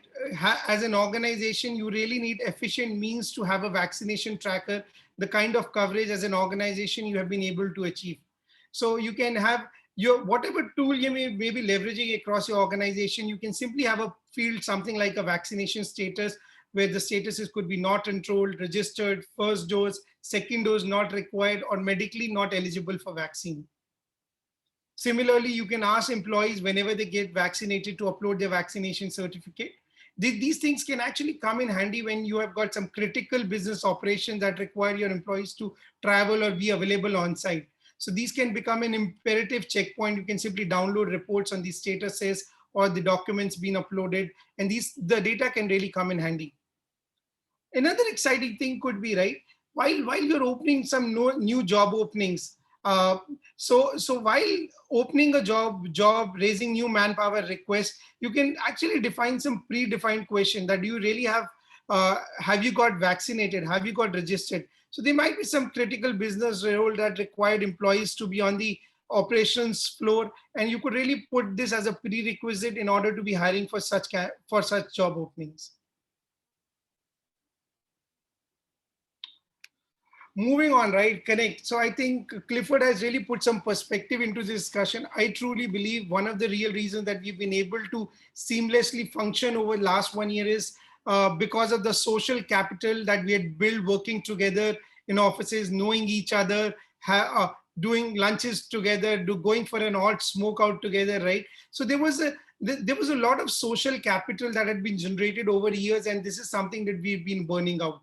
I think one of the major challenges today organizations are facing is how to successfully onboard these employees. So probably we'll touch this topic a little later, right? But as an organization, I think the need of the hour is to develop some effective means of communication for organization to connect with each other, create different discourses for employee engagement, and to connect. So some of the major KPIs as an organization, initiatives that you can really start is that your senior management, senior CXOs could actually record messages and connect with employees, extending trust and confidence towards employees and family. Similarly, being an R&D, heading an R&D team, right? There are good 20-30 of my employees who actually work from tier 2, tier 3 cities. They are in villages. So there has been a new nuances that have been introduced to a lot of their family members have really not got have got them vaccinated. They have some predefined reservation towards the severity or some negative impact that vaccines could do. So your CXAs could actually do some interesting addresses to employees focusing on importance of vaccines. Similarly, employees could be asked to share their personal experiences. Similarly, you could actually conduct some micro-learning trainings with the help of these platforms, showing what are the best practices, how to manage teams effectively, importance of compassion and care in these troubled times. Just to show you a small example, how one of our customers, Vestige, certified by the Great Place to Work, is actually recording videos and sharing on our portal. Good morning. It never happened before. nor would we like to see it happening again in our lifetime. So the context is right. It's extremely important for you to actually come up with an in-house mechanism to actually connect with your employees, share your ideas. Similarly, employees can be asked to actually share vaccination certificates on your internal social walls just to motivate other team members to get enrolled, get registered yourself. I myself, being in under 45 age category, I got myself vaccine on the third day. I truly believe that as long as you are committed and focused yourself to get vaccinated, surely you'll be able to manage a slot. Moving on, right? So as an HR technology solution provider, right, we have been working hard to create different opportunities for employees to engage and connect with each other. So I think there is no better thing than cricket to actually connect Indians as employees, right? So we actually came up with a virtual cricket Premier League that was actually being conducted on our platform. Every day on the mobile or the web app, employee was asked who's going to win today's match. We saw some crazy engagement happening. Employees were engaging who is going to win. Based on that, we were maintaining some leadership boards. We actually distributed weekly prizes, one plus bands, both speakers on our LinkedIn social channels, right? And with this simple initiative, what we really saw, 100 plus organization actually participated in this event where they turned employee engagement around IPL. 20,000 plus employees actually participated in this event. There were 9 winners who were actually shared these watches. And there were some 150 plus exciting appreciation feedbacks that we got from the community that how IPL had really helped connect the employees who have been working in disconnected environments.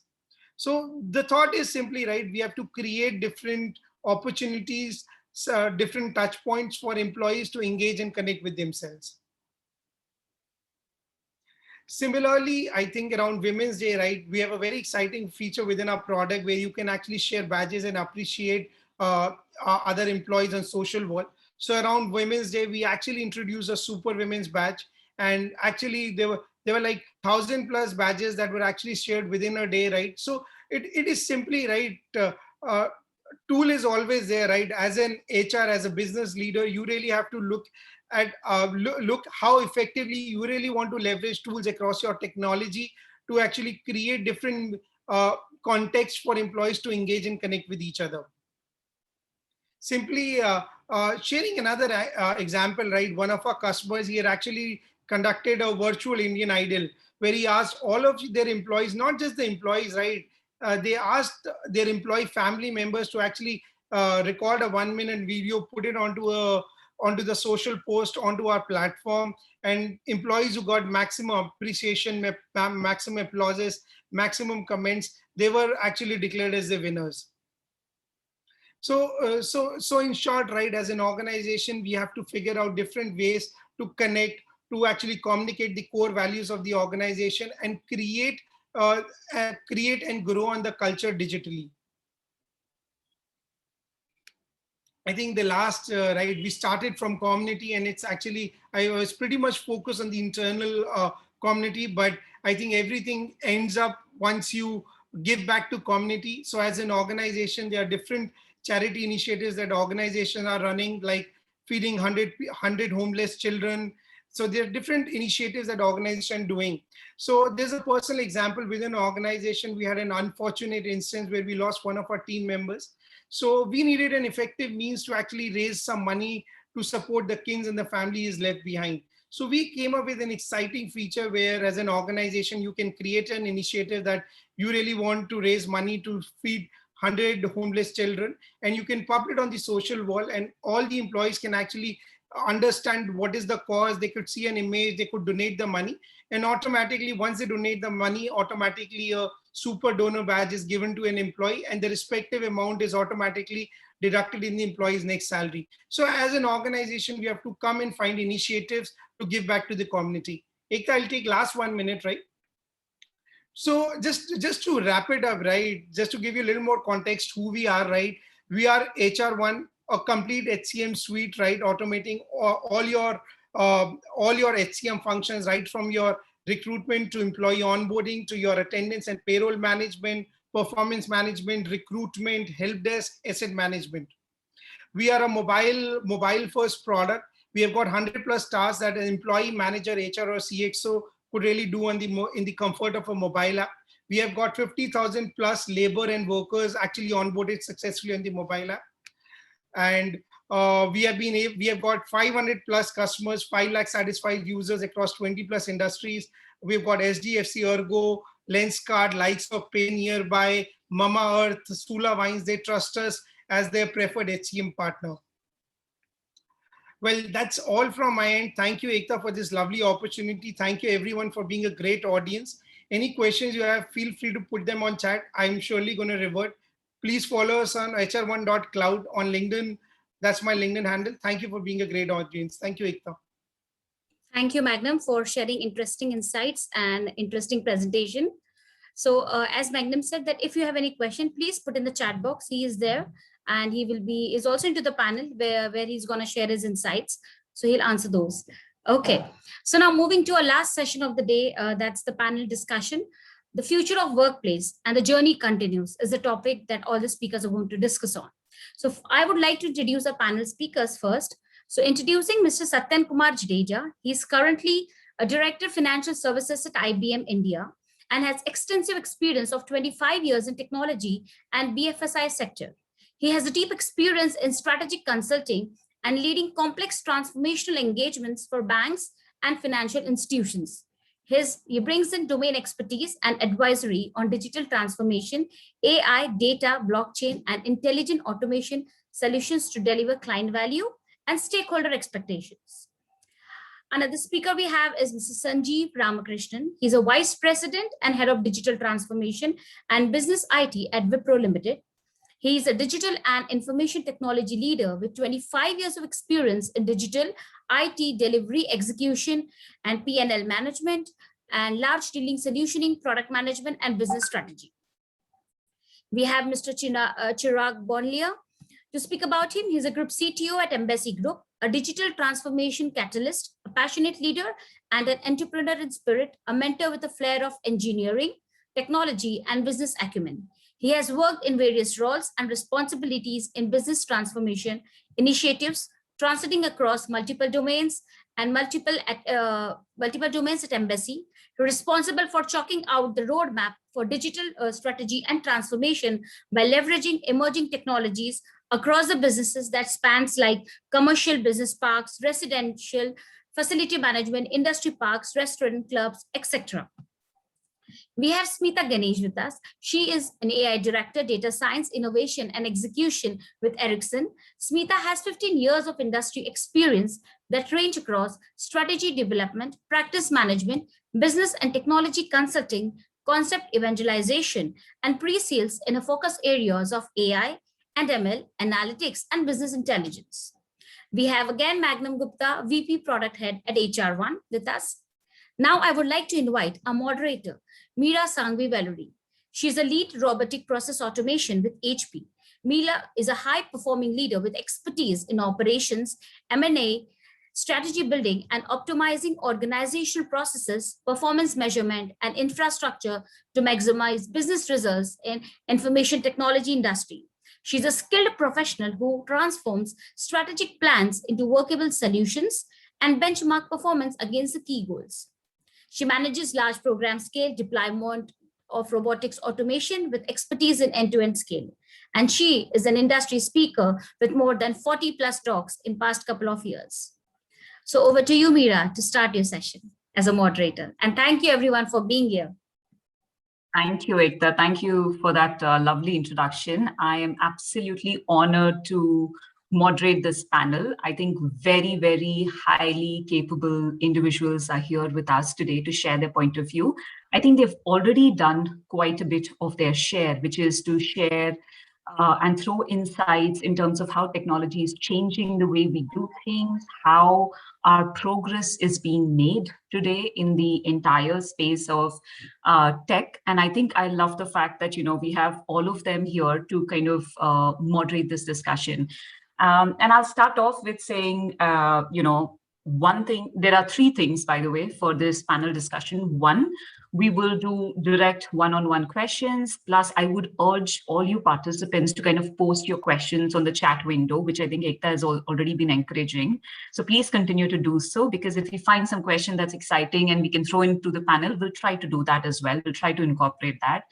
And we'll open up some questions which we want everybody to kind of discuss and, kind of hopefully debate as well. Because as once Robert Joseph said, the aim of an argument or a discussion should not be the victory, but the progress. So hopefully that will, start something new in each of your minds. So with that, I will start with Smita Ganesh, because I know she's pressed on time. So maybe we start with you, Smita, if that's okay. So you spoke about AI. So here's a question for you. While AI will radically alter how work gets done and who does it, the technology's larger impact will be complementing and augmenting human capabilities, not replacing them. Do you believe this? If so, what are some of the big questions unanswered in this space? Hey, thank you so much, Meera. I think the question itself is, so exciting. Am I audible, first of all? Yes, absolutely, you are. Okay, great. So I would like to start off by, putting this quote forward. This quote is by the famous, the Greek philosopher Aristotle of the 4th century BC, right? He said, when looms weave by themselves, the man's slavery would end. So, such a relevant quote for this era, I would feel, because, we do not want to envision slavery anymore. What does the slavery mean to us? It's the task that repeats, and it repeats over generations, and we keep investing our people in doing the same amount of tasks, right? So we envision the slavery to end. So then what's the apprehension? AI is a tool to help us to solve such problems. In spite of that, we are having apprehensions saying that AI is becoming good at many human jobs, and the jobs that our people are doing is a threat. It's able to diagnose the diseases, translate languages, provide customer services, even build cars. Not just stop at building cars, now it's also gotten into driving them, right? So these are the apprehensions that the people have, and we are still stuck on, I'm sorry to use this word again, but we are still stuck on doing the tasks that can easily be done by the machines. And are we not getting caught in the slavery back in the loop, right? So this is raising reasonable fears. I would say this is reasonable because AI would ultimately, in one way or the other, replace repetitive tasks of human workforce, and this is going to be envisioned as a threat for the economy.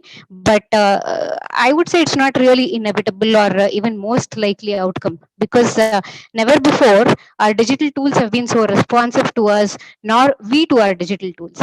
While AI would definitely alter how we work, who does it, how the work gets done, all those questions do arise. But the technology at large, the impact will be kind of complementing and augmenting the capabilities, but not replacing them, right?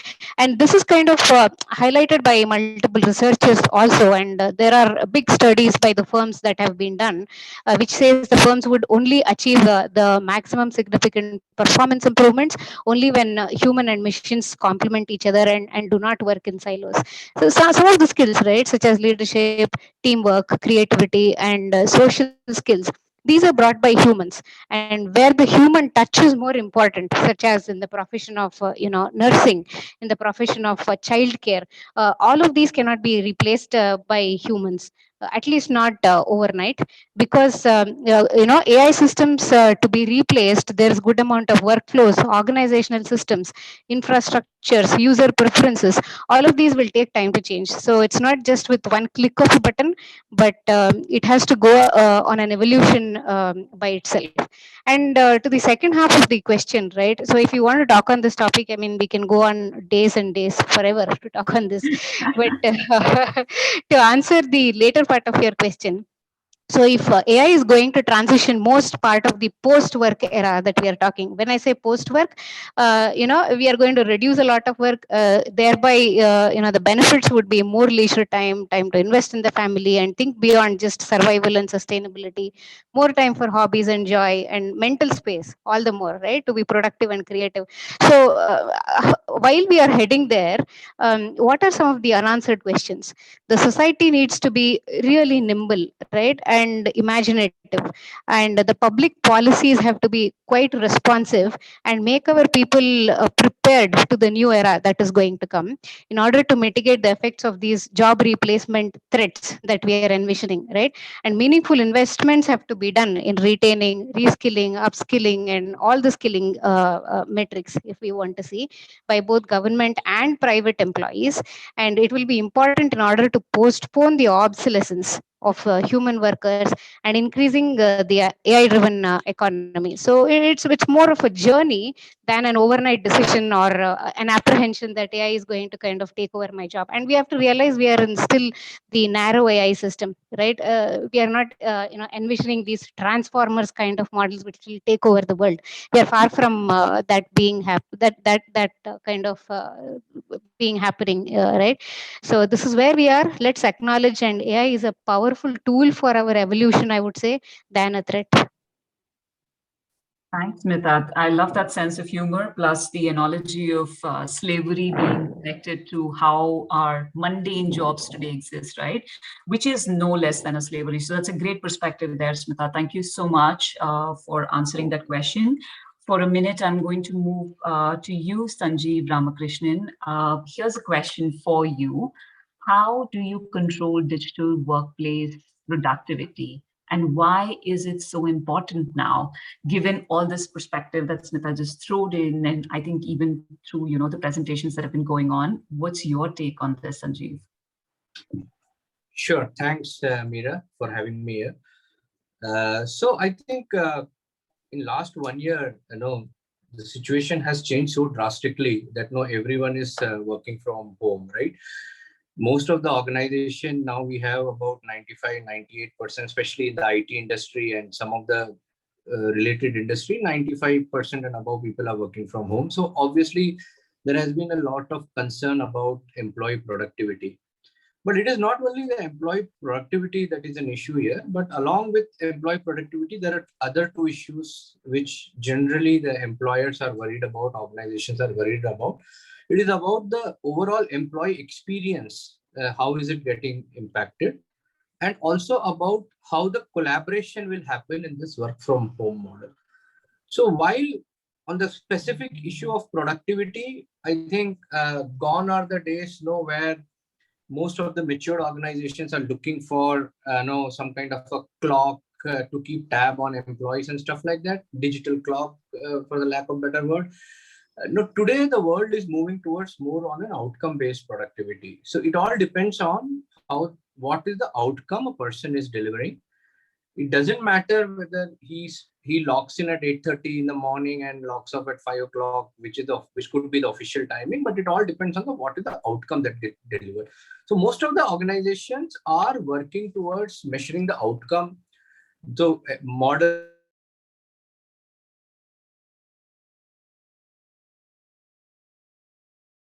that outcome that is getting measured. However, there are some legal and compliance requirements which will need us to measure the productivity of the people, right? Because of billing and other related issues. Now, obviously, there are a lot of softwares people are deploying in their organization which captures how many hours a person has worked. And today, since a lot of collaboration happens through Teams and Zooms of the world, it is very easy for any organization to pull out the data saying that how many hours a person attended the meeting, how many hours he or she was on email, how many hours, but when did the person actually logged in and logged off. So all this digital footprint of any employees is available, which the organizations are leveraging to keep a tab on, any kind of legal and compliance requirement they may have. But overall, people are moving towards measuring the outcome. Outcome could be, how many lines of code a person would have delivered or what rise of object the person would have delivered, depending upon the technology and depending upon the person's job description, but it is clearly moving towards an outcome-based model. Thank you, Sanjeev. I think that's so wise, and that is such a better measure of even time and effort when we look at productivity vis-a-vis, or rather the outcome, rather than just having those numbers there saying I've logged in for 5 hours or 7 hours or 10 hours, right? I think that's a great way of saying that, Sanjeev. Thanks so much. That gives a perspective. Here, Magnum Gupta, this is a question for you. Great presentation, by the way. I couldn't attend all of them, but my daughter had a presentation herself, so I could attend yours. Great point of view there. So here's a question for you. What is your take on the role of technology to connect virtual workplaces? I think you can even throw in a little more perspective of pre and post-COVID era. Yeah, so over to you, Magnum. Fair enough, right? So I think I'll carry on my social connect element, right? So I think when we work together, share lunches, coffee breaks, passively over time, we became a part of the organization, its core values, its vision, and slowly it became a part of us. But somehow I think even 6 months into a new job, employees are wandering over LinkedIn just trying to find alternate career opportunities. So I think there's an emergent need to leverage technology successfully in couple of ways. I think consciously onboard employees to organizations' core values. We connect and engage existing employees. C, amplify and resonate company's culture. D, grow, build not just digitized connected organizations, but intellectually aligned and committed minds. I think technology is just a medium. Decision has to be made by business to make an effective change and grow in this direction. Technology can assure it happens every time, on time, effectively. So I think some of the initiatives that organizations should be focusing should be, I think, something I connected, like a welcome video message from a CAO or a CHRO. Technology aided effective buddy programs. Similarly, some technology mediums for appreciation wall to share and celebrate your achievements in form of badges or reward points. Similarly, some social addresses by CXOs that I earlier also covered. And I think one very important thing, like Pearl surveys and 360 feedbacks around core values. I'll just take the last minute, right? I think there is never a more important time to define, revisit, and leverage your organization core values to communicate, resonate, and build company's culture. Technology can be an effective enabler to do that. Great. That's a great point of view, Magnum. I think core values do come across over years, and especially I come from an organization that's like almost a half a century there. So I guess, yes, values are something that will stay on even if we change the way we work, whether it's virtual workplaces or otherwise. That's a great point. And I like that you've put the emphasis back on some of the old school thinking of saying core values are something that everybody needs to give emphasis to. Thank you. So moving on to Satyan Jadeja, this is a question for you. What are your lessons learned from engaging with the banking industry, especially given that how digital AI and other technologies help banks, and questions regarding what will be the future of work trends, especially enabled by the digital tech? What's your take on that, Satyan? Thank you, Mira. Can you hear me? Yes, I can. Thank you. I think it has been a pleasure to engage with all of you, and thank you, HR1, Brain Analytics, for inviting me. I think as the topic is that the whole resilience personified, and no better sector than banking, right? I mean, they have been the silent heroes in the last COVID, since last March 2020, because I think the country went into a shutdown, but the banking sector, in spite of all the challenges, they continued to service the economy, Indian economy, right? So I could see there are three things that I observed as I engaged with the banks. The first, I think when the banking operations team suddenly had to encounter that nobody could come to their contact center, things like that, right? And at the same time, they had to service their branches, right? So how do you cope up with that? And they leveraged a set of capabilities from technologies using artificial intelligence, automation to address that aspect of it.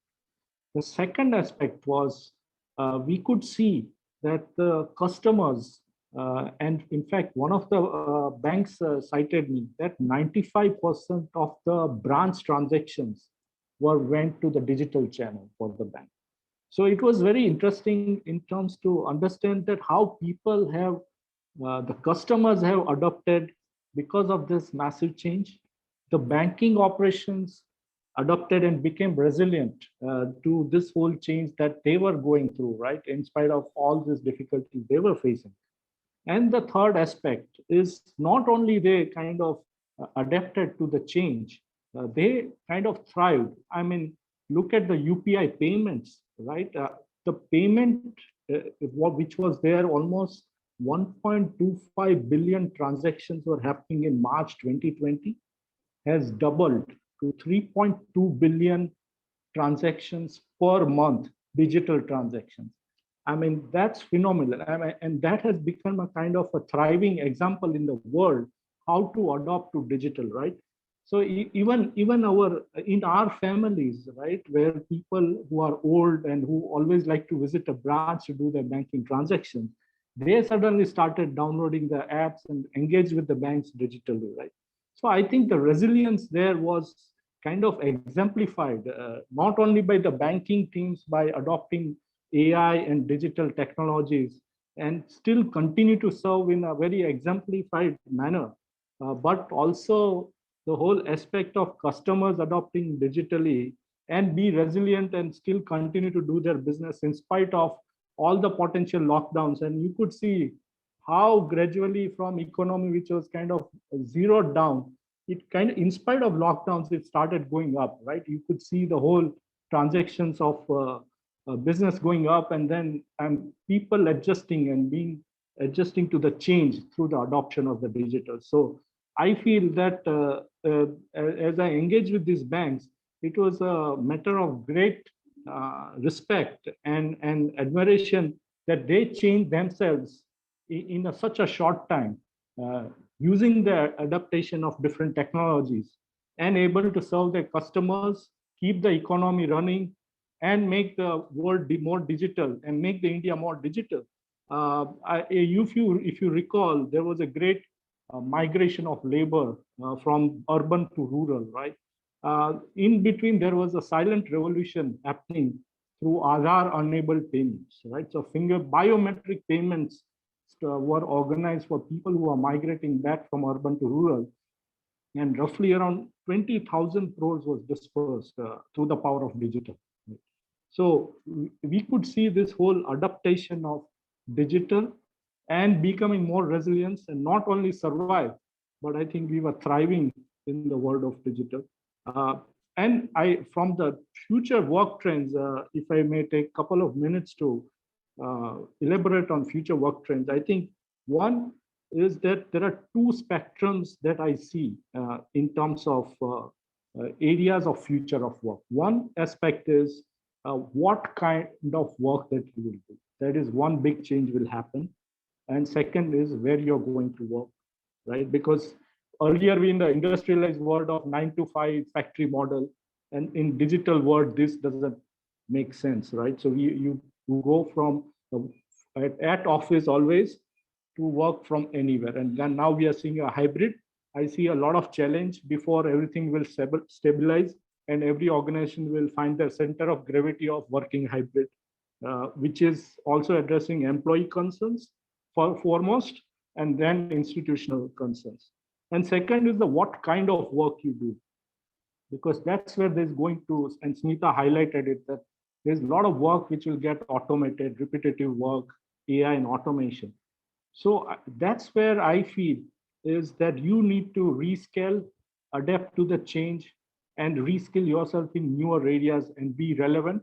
And I think that's the onus on the organization and the employee to reskill themselves to do what kind of work, right? Earlier, you used to drive down a vehicle to deliver a package good of Amazon services, but maybe now you need to be skilled in drone operations to deliver a goods or a packet, right? So it's kind of reskilling yourself is going to be there. So I see two spectrums. One, where you'll settle down on what kind of work you do. And second, your spectrum is where you will work is also a time unconstrained, place unconstrained, where you will do your work, which is kind of a hybrid work model. So these two things I see.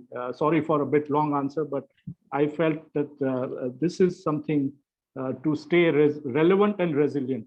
That's going to be important. Thank you, Satin. That is such a key message. Thank you for that. I'm going to move on to Chirag Bundia. Sorry, apologies for mispronouncing that. How AI can be leveraged for digital workplace? What is being done at Embassy Group? Maybe if you can talk quickly about it, a couple of minutes, and then we'll open up for some questions which will be common to all. Sure. Thank you. Thank you very much for having me here. So, yeah, I mean, with it, AI within itself, if you look at the scale, size, and complexity, it could potentially look like, it's fairly intimidating, as to, oh, how do we implement AI for employee engagement? But employees, if they're engaged and if we show empathy, probably it will make sense, because it will start showing up the results when these employees end up, interacting and engaging with the customers. So, there is no limit to it. I mean, honestly speaking, AI has been so pervasive that it's pretty much there everywhere. I mean, Google has been doing it for ages. Sundar Pichai launched this Google Duplex way back in November 2018 or so, and then we have Siris and Alexas of the world. And Google doesn't let you allow you to type as well, right? I mean, you type something and then it'll tell you even it probably knows more than you know about yourself, right? So if Google can do it for all of us across the globe, why is that we as an employers, can we not do it for our employees? Yes, this is the time. And if not now, then it will never happen. So, taking a cue from, what Google does or Alexa does and so on and so forth, we also realize that, we talk about digital workplace, and it's good to have all set of digital applications. You have one core ERP, you have collaboration suite, you have Microsoft Teams, you have Google, Collab suite, you have Zoom, you have procurement system, you have, you have employee portals, you have, separation, and the list goes on and on and on. There was an article which I was going through, and it says that on an average, every employee opens at least 16 SaaS applications a day. Now, if we all start looking and internalizing this aspect, you will realize that being a big organization or a small organization, the fact of the matter is that it actually exists. You have Salesforce, you have SAP, you have Oracle, you have SuccessFactors, you name a thing, it's all there in all these organizations, right? Where we probably belong, right? And you keep shuffling from this application to that application every now and then. So we actually, we were probably on the same boat some time back, and then we said, let's try and fix this once and for all. So, having emails, scan copies, we come from that era, and then we said, okay, let's go ahead and do something which is probably going to work for Gen Zs and millennials of the world. And what is that? They have seen Ubers, they have seen Olas, they have seen Swiggies and Zomatos of the world. So we need to cater to that audience. And keeping that in mind, we came up with a thought process that we need to bring all of these things on a platter to our employee in a unified platform. Whether you want to talk about, you want to look at the policy, it has to be very, very personalized. When Google can do it, as I said, if I'm going to find out about my fuel eligibility, it cannot show me the table that, okay, with this band, this is your eligibility. It doesn't make sense. It has to tell me exactly what I am eligible for. What is my reimbursement? What is my phone eligibility? What is my internet bandwidth eligibility? All that has to be very, very hyper personalized for me, right? To bring all of those the applications which I was talking about, right? Bring all of it together on a unified platform. Just bring it and on a click of a mouse. And you don't have to go anywhere. Anything to do with employees, whether it's A program, B program, anywhere there is a task. You do a lot of approvals for your procurement, for your leaves, for your subordinates, for expenses.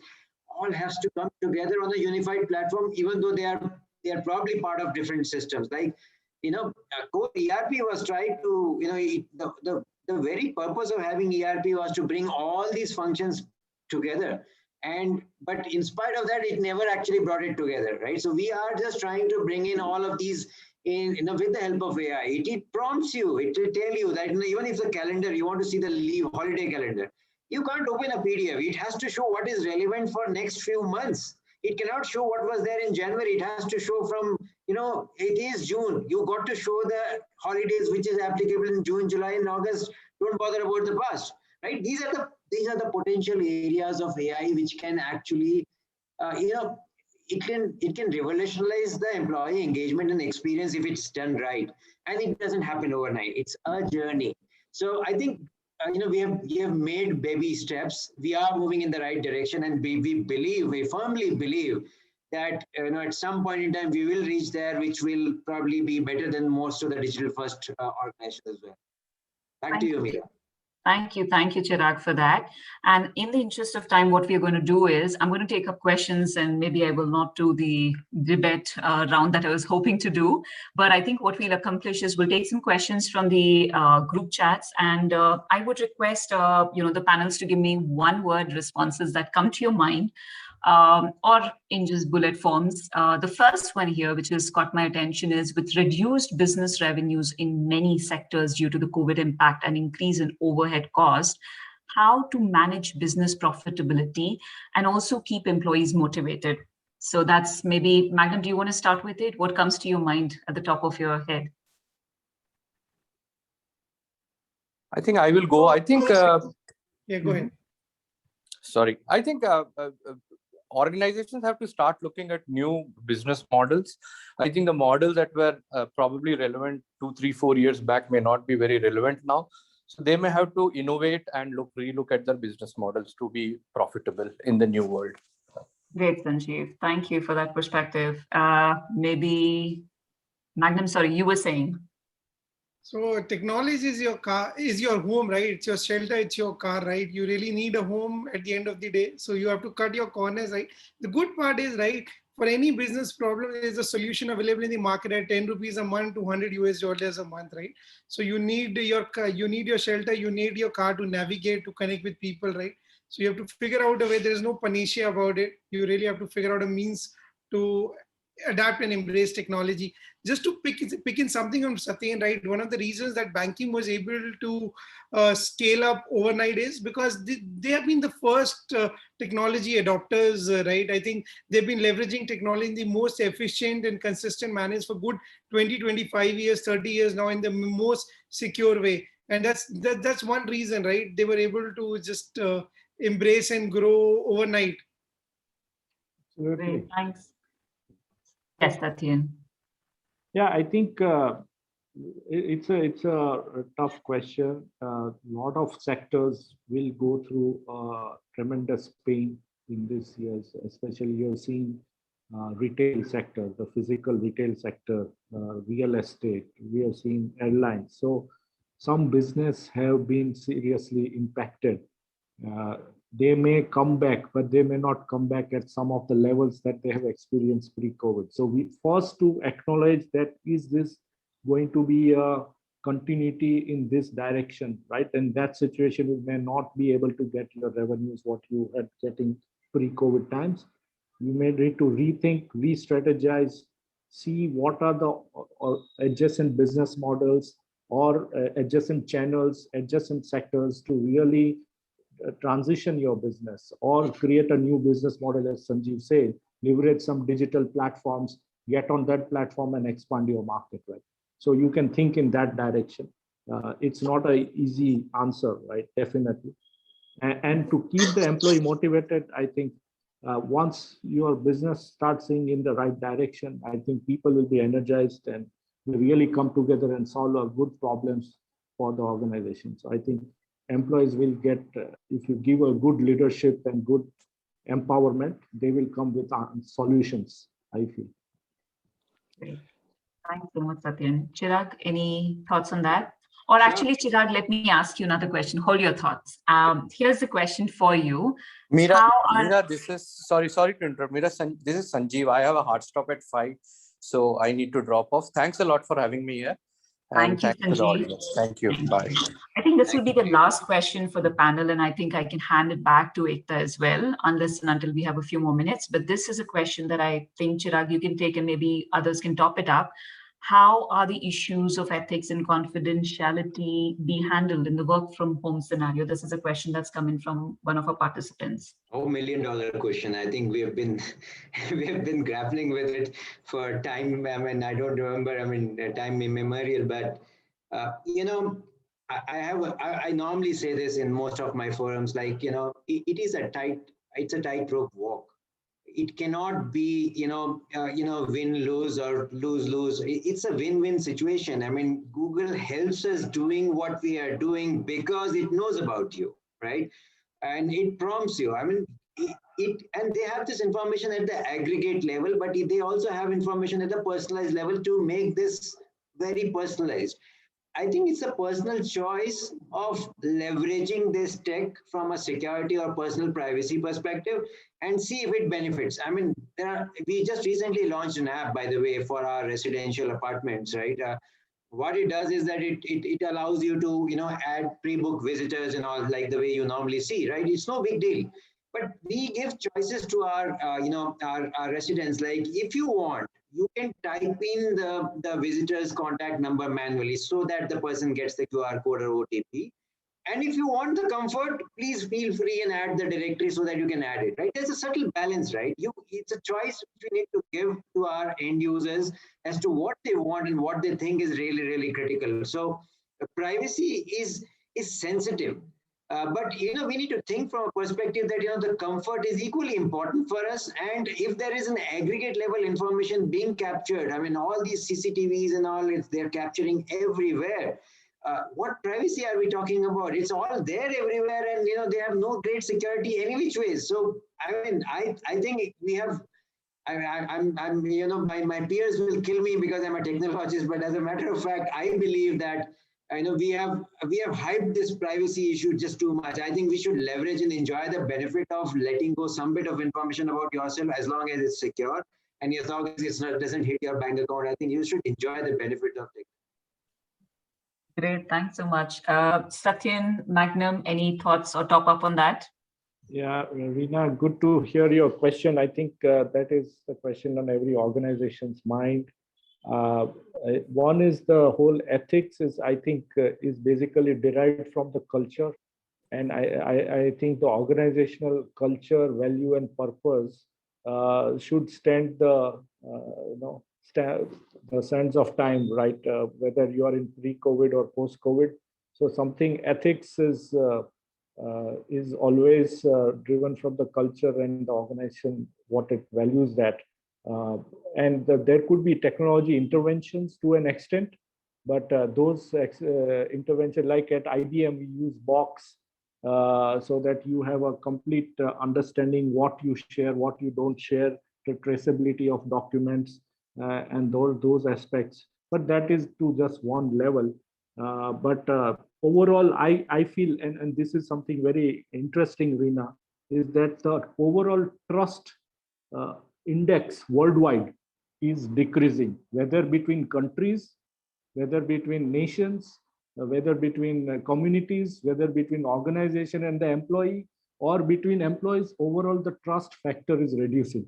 So I think then the whole question of ethics and trust is very important. It can technology help in one way or other? It can to a certain level, but not to it will not solve 100% of the ethics and confidentiality issues. Thanks. That is true. I mean, it's a question on everybody's mind, and I don't think it's an easy answer. Ekta, I think over to you, because I know we've exceeded 6 minutes over the time, and I know Magnum had to drop off, so back to you. Okay, so Meera, before we wind up, there is a thought which is shared by Gomati. If we can read that on the chat box.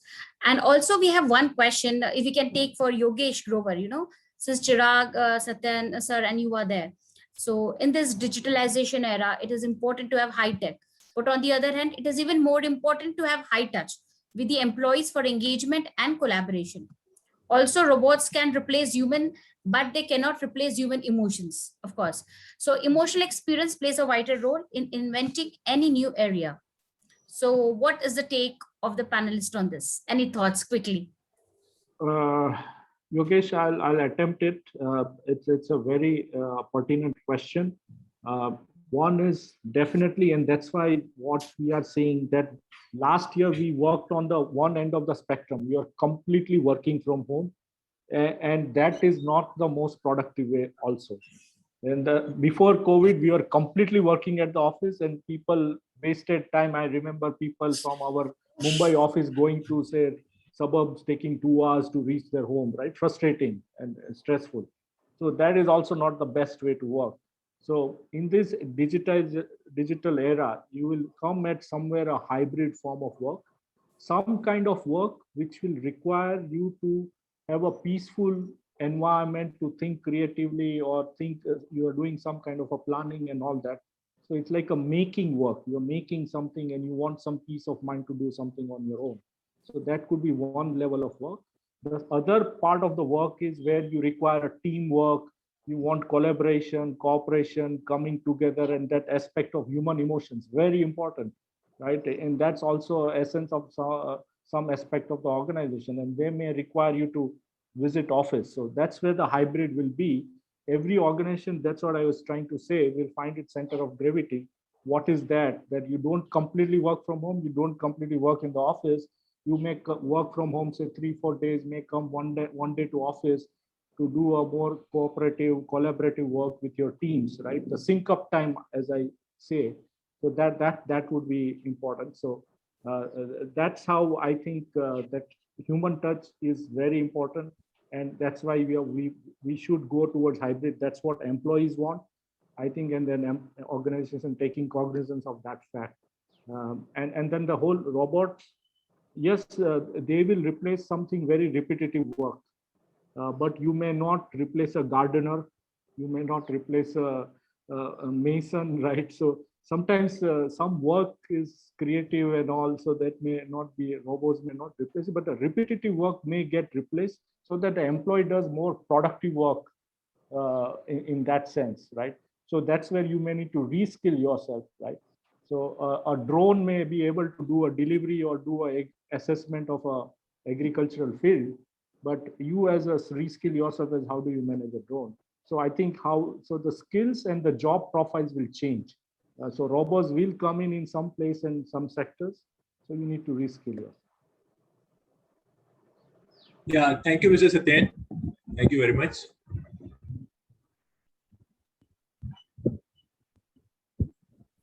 Okay, so Mira, I think we had good questions.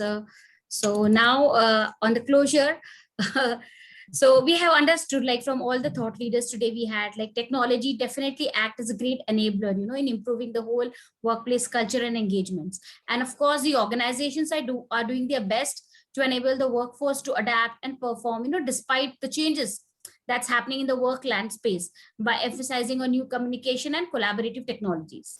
So on this closing note, I would like to thank our partner HR1 for being here with us. All our thought leaders, thank you everyone for taking out your precious time and being here, not missing our lovely audience who again took the time out on the Friday evening and had great sessions, and they made it very interactive by putting their questions.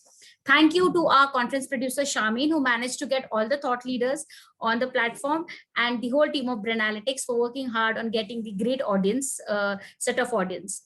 So I hope again we had a great session with the speakers with engaging questions. We shall be updating the video and sharing the YouTube link with everyone for your reference. And also my team has shared the feedback form in the chat box. So it would be really great, if you guys can just share your feedbacks. It helps us to improve with every webinar or event we do. And the feedback also mentions about one-on-one brainstorm session with HR1. So if you guys are interested, we would love to connect with you with the HR1 people. So that's all. Kindly follow us on LinkedIn, Instagram, Facebook, and Twitter. Stay updated. Take care and stay safe, everyone. And thank you everyone once again. Thank you, Mira. Thank you. Thank you. Branalytics. Thank you very much. Thank you.